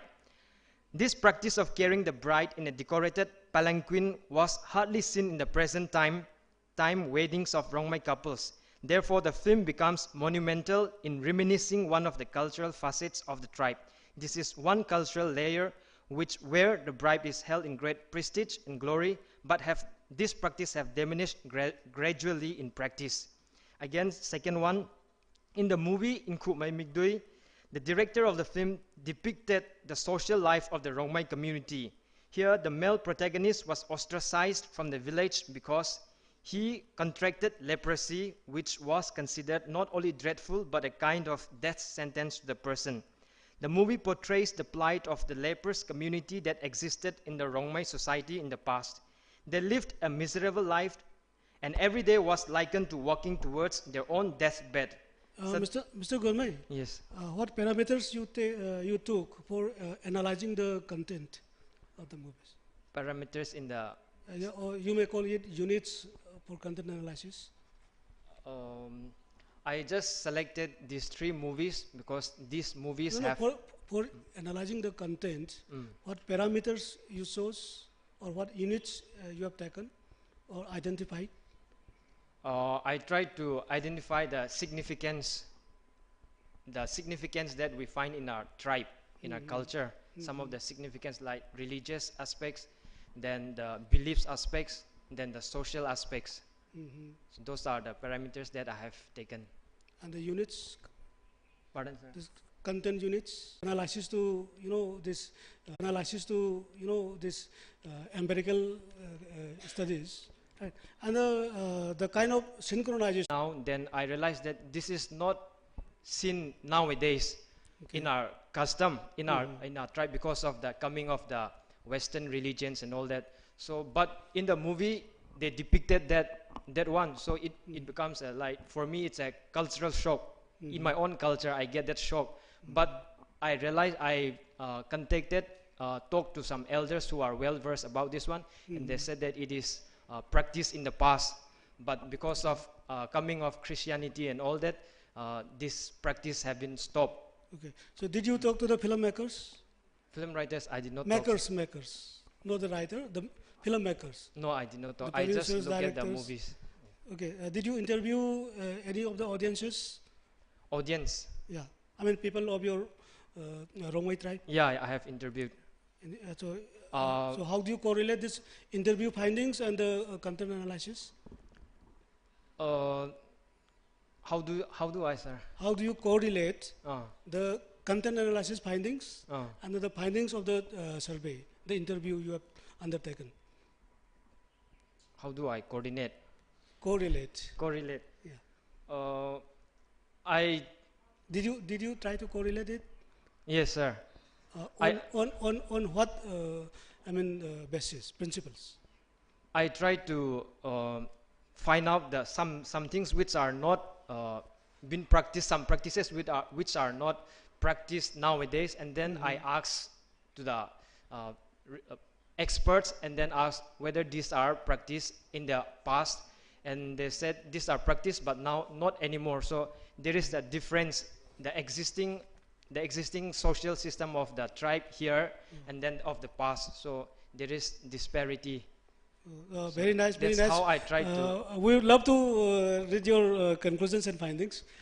So thank you very much, Mr. Golmai. Thank you very much. Very nice presentation. So let us move to the last presenter, Dr. R.K. Sanatombi Devi, Dr. Sumati R.K. and Dr. R.K. Latansana Devi. They are Assistant Professor, Department of Statistics, Thambalmari College, Oinam, and Assistant Professor, Department of Home Science, Ganapriya Women's College, Dhanamanjari University. And topic is assessment of knowledge on COVID-19 among rural and urban population living in northeast state of India. Please go ahead. Yeah, please show the slide. Good afternoon, everyone. My name is Dr. Rajkumari Sanatombi Devi, and I'm working as Assistant Professor in the Department of Statistics, Thambalmari College. And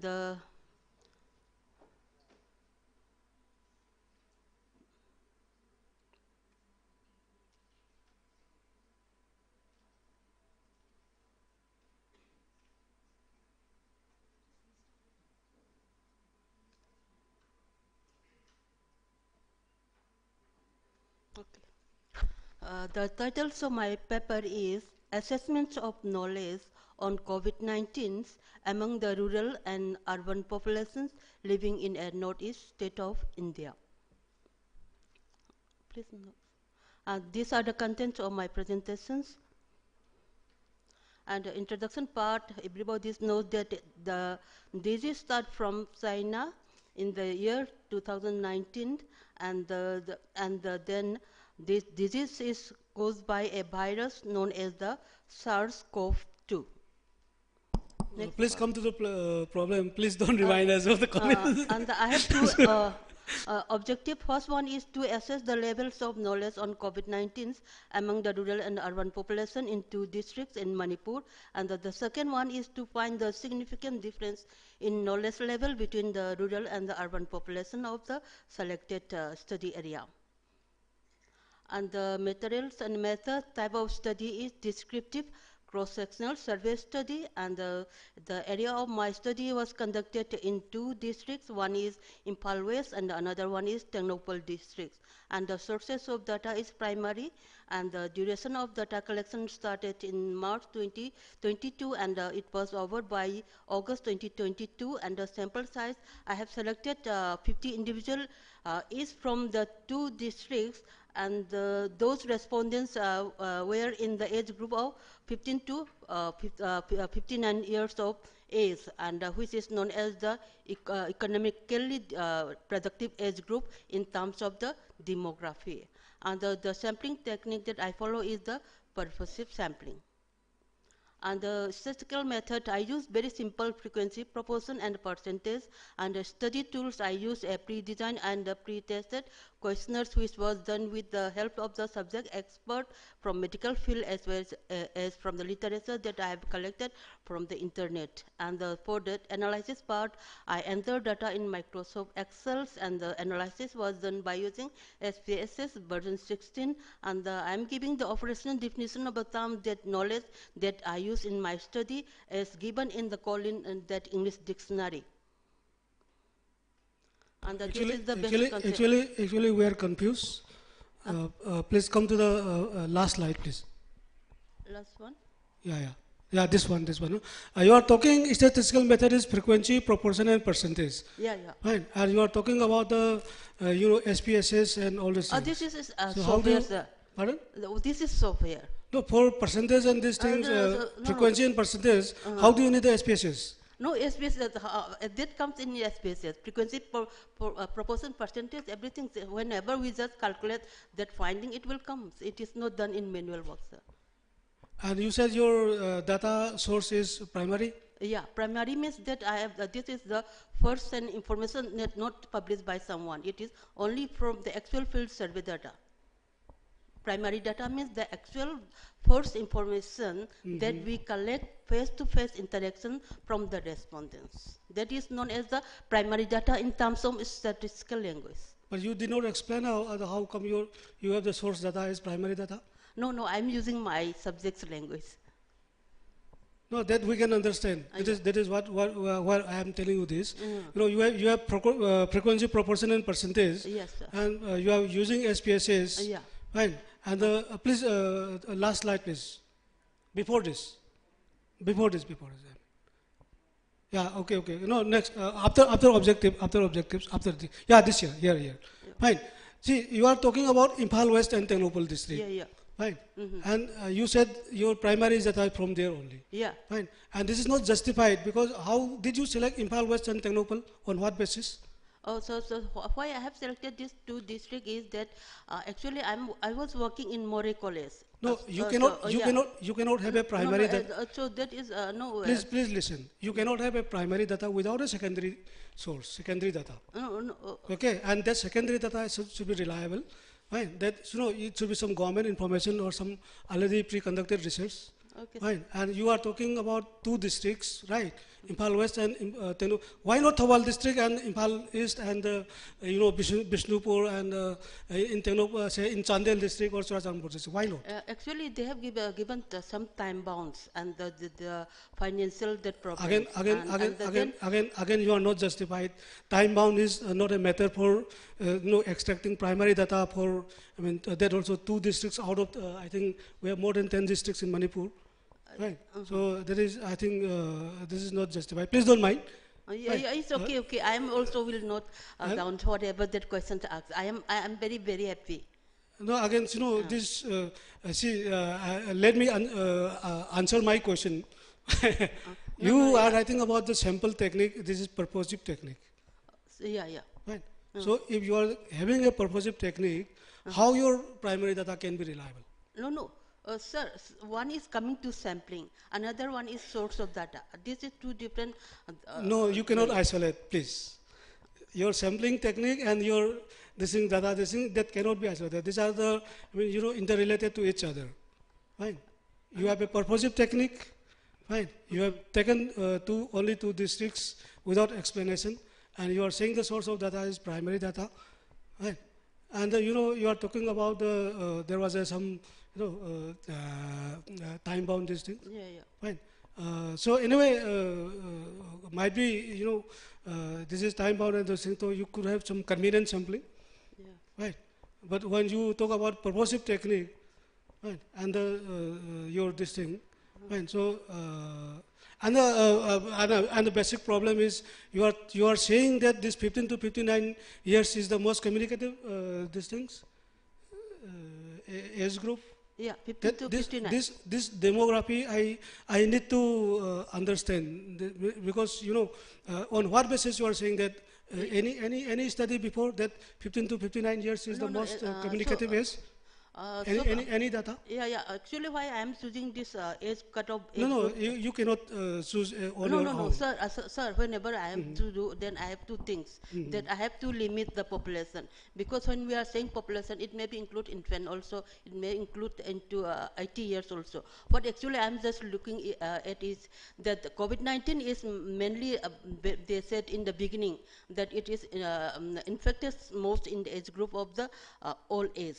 So, then comes after some months back, then people are saying that it is more common in the age group of the infant. So why I have chosen this 15 to 59 is in demography, this age group is known as the economically productive age group. So people who are engaged in economically productive age group, if they are more affected, if they are having poor knowledge, then what should be the situation in the family level, at the community level, at the national level. So that is why I have decided to take this age group only. So, what about those people who are 60 years old? They are not in the 60 years old, because I have to follow. 59 and 60. What is the no, difference? so, sir, it will go divert in another way. Please, in research, no, we have to explain everything. Yes, sir. Thank Okay. you so much for giving me so many questions to me, because that will be useful whenever I do something project later on. Please take care. Thank you, sir. So let us come to a whole. I think the time is over. We have gone more than 20 minutes over the prescribed time limit. Just go fast. So please come to the conclusion, please. Yeah. Don't skip everything, because I take so much time for preparing this slide. Just move fast. I also will follow, because I speak very fast. The next one. This is what I have the cutoff points of the adequate knowledge and the poor knowledge. I just take the average. Question is 0 to 13, and then those who are having about mean, that is known as the adequate knowledge. Those below the mean, they are the poor knowledge. So reliability, I just check whether the question is doing the right thing or not. The reliability, that value is coming 0.09. So it means that it is sufficient enough what I want to get the information. Next to, and this is the biodemographic profile of my study. And this is the continuations. And then under this educational level, occupation, next.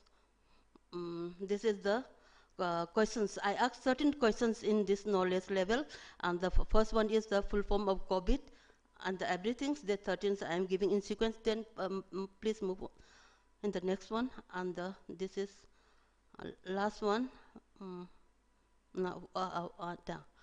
Under this bar diagram is showing the number of respondents that giving the correct answer to the 13 questions. So the highest point the bar is question number 12. So most of the respondents, they are giving the correct knowledge. The lowest, that bar diagram that is in the beginnings of this x-axis is showing that the people, that 100 respondents, they are not giving the full form of the COVID-19. So the rectangle represents different situations. So it is coming in normal form. I think that question is not too difficult and too easier to the respondents. This one can I can say from this graph. And this is the descriptive statistics mean values. I just find out for both the two types of residents. Then move to the next one. And this is the that based on the cutoff point, I'm just finding that what is the level of the adequate knowledge on COVID-19 among the rural and the urban people. And this is different age group, that in which age group people are giving the adequate knowledge and the people are giving the poor knowledge. And the conclusion is showing that all the 100 participants, they have the adequate knowledge on COVID-19. So what is the meanings of the having adequate knowledge on COVID-19 is that all the program and the policy given by the government of India, given by the state government, they are very useful, they are very affected to the community people who are living in different types of residence. It means that the information is useful to the people of the state. Thank you, sir. Thank you, everyone. So please. Thank you so much, sir. Thank you, everyone. So I think we have come to the end of this session, technical session, and everybody has presented very well. But let me sum up with some information for your kind knowledge. So exactly, just the dialogue we had right now. Actually, when we do some survey, some research, right, and it's very important, right, because the part of the universe that affects the research problem Right? Though we can define the population. Population means the universe when we have a fixed number. Right? But it is not always that, no, you can take the census of that population. So therefore, we always go for the sampling technique, and most of the popular technique we use is the random sample survey. And okay, this is about this thing. But let me tell you one thing. These days, we are into a very kind of deep argument in the world of research, the academics, that should we do research for statistics or should we do statistics for research? This is one big question. As she has already been presented, she was displaying some figures like standard deviation is 0.008. Can anyone explain me what is this figure? What do you mean by this figure? 0.008 of the standard deviation. Right. And how do it explains that the participants have the adequate knowledge of the COVID things? Because if you remember COVID-19, the breakout of the COVID-19, that remdesivir, you know what statement they gave at the first place, this remdesivir, right? They said that there will be, kind of mutation, right? So, and the governments, and particularly the Indian government, this based on this statement, right? They have to, prepare the vaccines, and then they have to be prepared in case that vaccine fails. There was knowledge how to contain or how to mitigate some kind of disaster. There was a pandemic, right? So there was, we must appreciate the government of India, policies also about these things, right? So I think, when we generate some kind of knowledge, that should be productive and useful to the society. And for that, we have to select a research procedure that is, we should be sincere and honest, and that should explain the problems. Right? It is not like that I'm planning it, I'm doing it, and I have to do it. So please, excuse me for saying this. No, I not in particular to you. Please don't mind. Yeah. No, that is, actually, I just want to remind one thing here, reproduce it, not reminding, reproduce here. Why, we are failing in social science researches. This is, not only you, not only me, everyone is, in the world, these things, research map in social sciences, right? We are nowhere to be seen, right? So, my proposition is, we, as a, in this field, in the field of research, from myself and from ourselves, we start to do a kind of sincere and honest research that follow the prescribed procedures, right? The methodology and explaining the problem and all, and kind of analysis we have to, we need to do, right? That is for the benefit of the society, for the government, and as well. Please.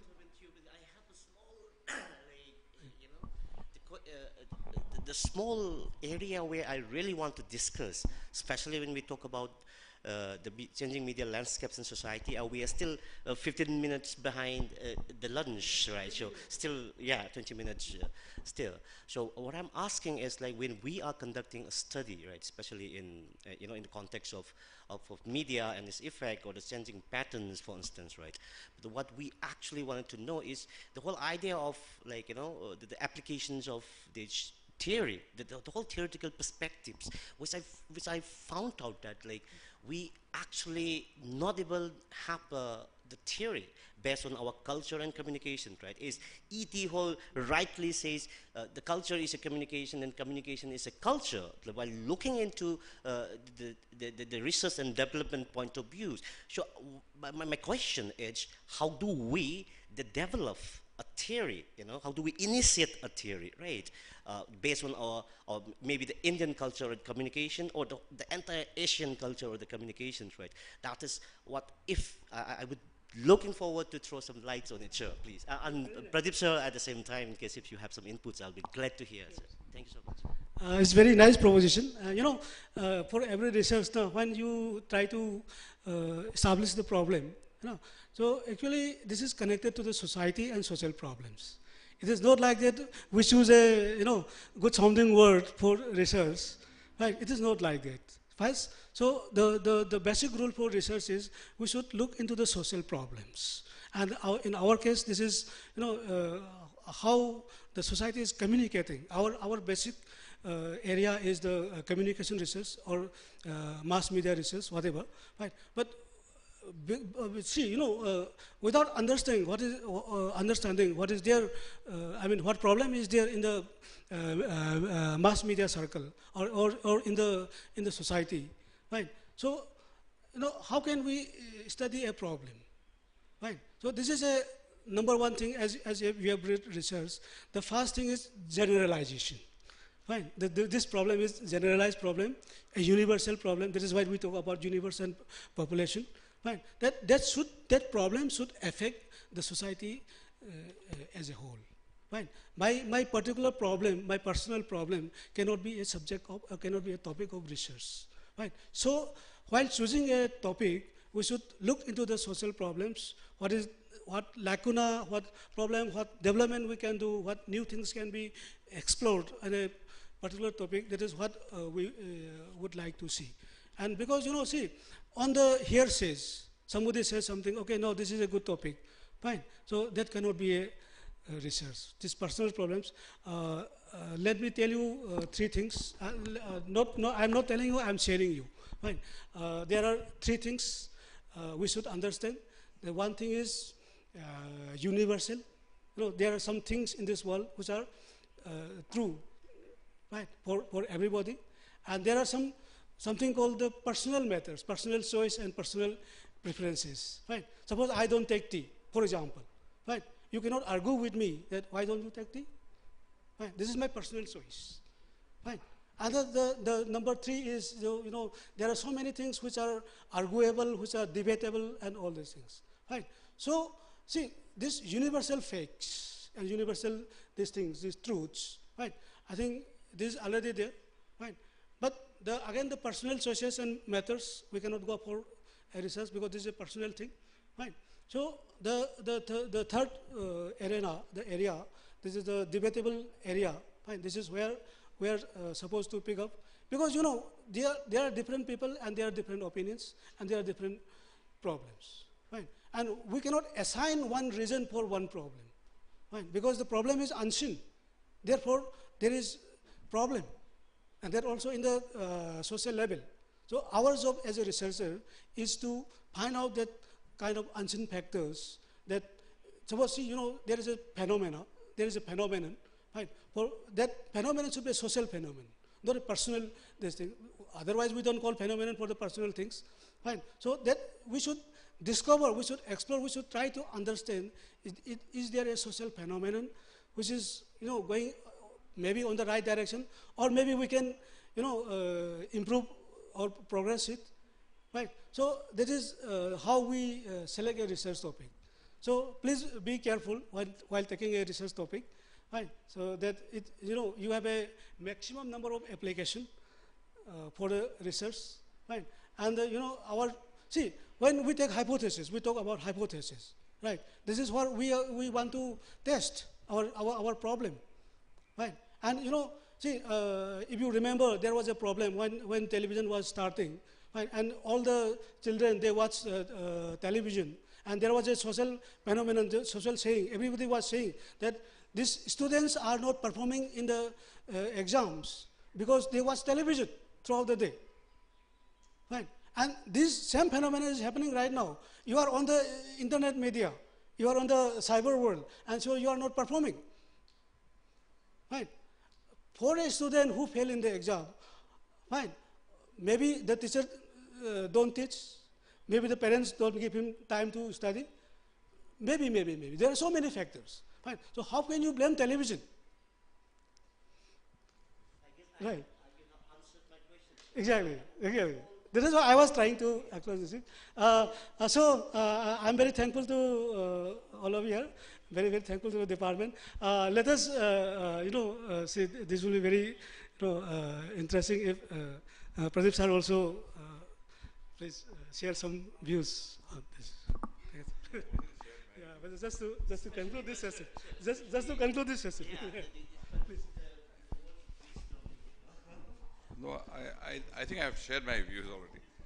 But there was this thing about artificial intelligence. There's a new debate coming in that they are still not autonomous. But we are talking about this still not autonomous artificial intelligence, Alexa and all. They are acting according to our program. But supposing they start programming themselves, this is a fear that people are having, including this Elon Musk and others. They think it's going to be a danger. And also, but there are also other people who are saying that this is not this will never be the case. Noam Chomsky is included, and then Steven Pinker. Steven Pinker has done. In fact, I recently bought his book also after I heard his lecture. That we evolved by the Darwinian principle that competition, that we have to be on top, and then there's a scarcity of food. So we don't want anybody else to come into our sphere. We want to control dominance and that kind of thing are ingrained into humans. But the artificial intelligence, even if they become autonomous, they will not have this motivation. So they are actually saying that it's not going to be dangerous. That it will be, because we act by our motivation. What will be the motivation of the artificial intelligence? In fact, Yanni Varoufakis, another economist, Greece economist, and he was also a finance minister for some time. He has also come out with the theory that when our workforce is going to be replaced by artificial intelligence. Right now it's happening, but it's automation, not artificial intelligence yet. But supposing artificial intelligence comes in a big way and start replacing all our jobs, they will, because they don't have to rest. They can work day and night. They will not ask for salary, nothing, and it's just they will be just doing the job because they have to do that kind of thing. So what he's saying, what about the wealth that is created by artificial intelligence? He said we have to redefine this whole notion of labor, because labor will be by artificial intelligence only, the machines. And he's saying that the idea of communism and capitalism depends on our definition of labor. Who should own labor? The laborers themselves, or somebody else can own labor and pay wages for that labor. And communism is saying that the primacy should be on labor.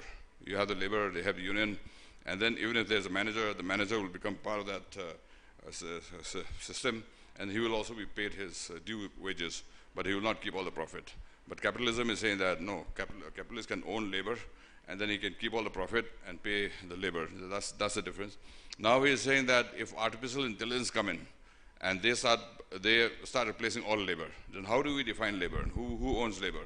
That kind of thing. So he was actually saying the wealth that artificial intelligence creates should be for general welfare. And then actual people can start going into more creative fields, not just labor to earn wages. The wages will be earned by the artificial intelligence. So it's a utopian kind of thought, but I think these are things that we have to engage in, because that's a reality that we have to face, because artificial intelligence is improving every now and then. ChatGPT has done quite a bit. It can even write our reports. You just give in the data and then they will write the report for us. Or and I tried on this ChatGPT to write stories. I give us a few data about Pivot, and then please write a story on Pivot. And it writes. It's quite some variants are there, but then it's quite very, very interesting. And also they add very, very creative input from the searchers, automated searches.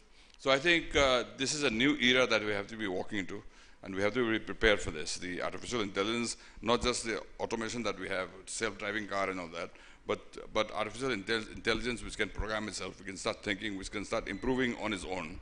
And the worry is they might start improving like humans, to dominate, to be at the top of the food chain. Nobody else must challenge. That kind of motivation, if it comes, then it will be a danger for humankind. But more optimists, as I said, Chomsky and Steven Pinker, they think this is not going to be the case. They won't have the motivation. They will become much more intelligent than us, but they will not have the motivation that humans have of dominating, of the need to actually control. Those kind of things won't be there with artificial intelligence, so they're quite safe. But the only thing is, how do we define labor? I think that will be the new challenge. Thank you. Thank you, Professor. I'll tell you a story. This happened with me. I mean, last week only. Fine. My students, they wanted to go to Shillong for some study too, and I said, okay, you must write an application to me so that I can forward it to New Delhi. So they write an application to me, right? And the application was, first I was reading. There was a 2-page application. And it was going very, beautiful these things, beautiful words. And nothing was addressed to the regional director, nothing was talking about these things, the tour and all these things, the estimate and budget and all kinds of those things, nothing was saying. But it was a beautiful literature running 2 pages. And I said, I bet you did not write this application. So, yeah. Just a second. Yeah, just. So just again, I'm just concluding this story. Fine. So actually, I bet you did not write this application. So he did not. Can kindly proceed.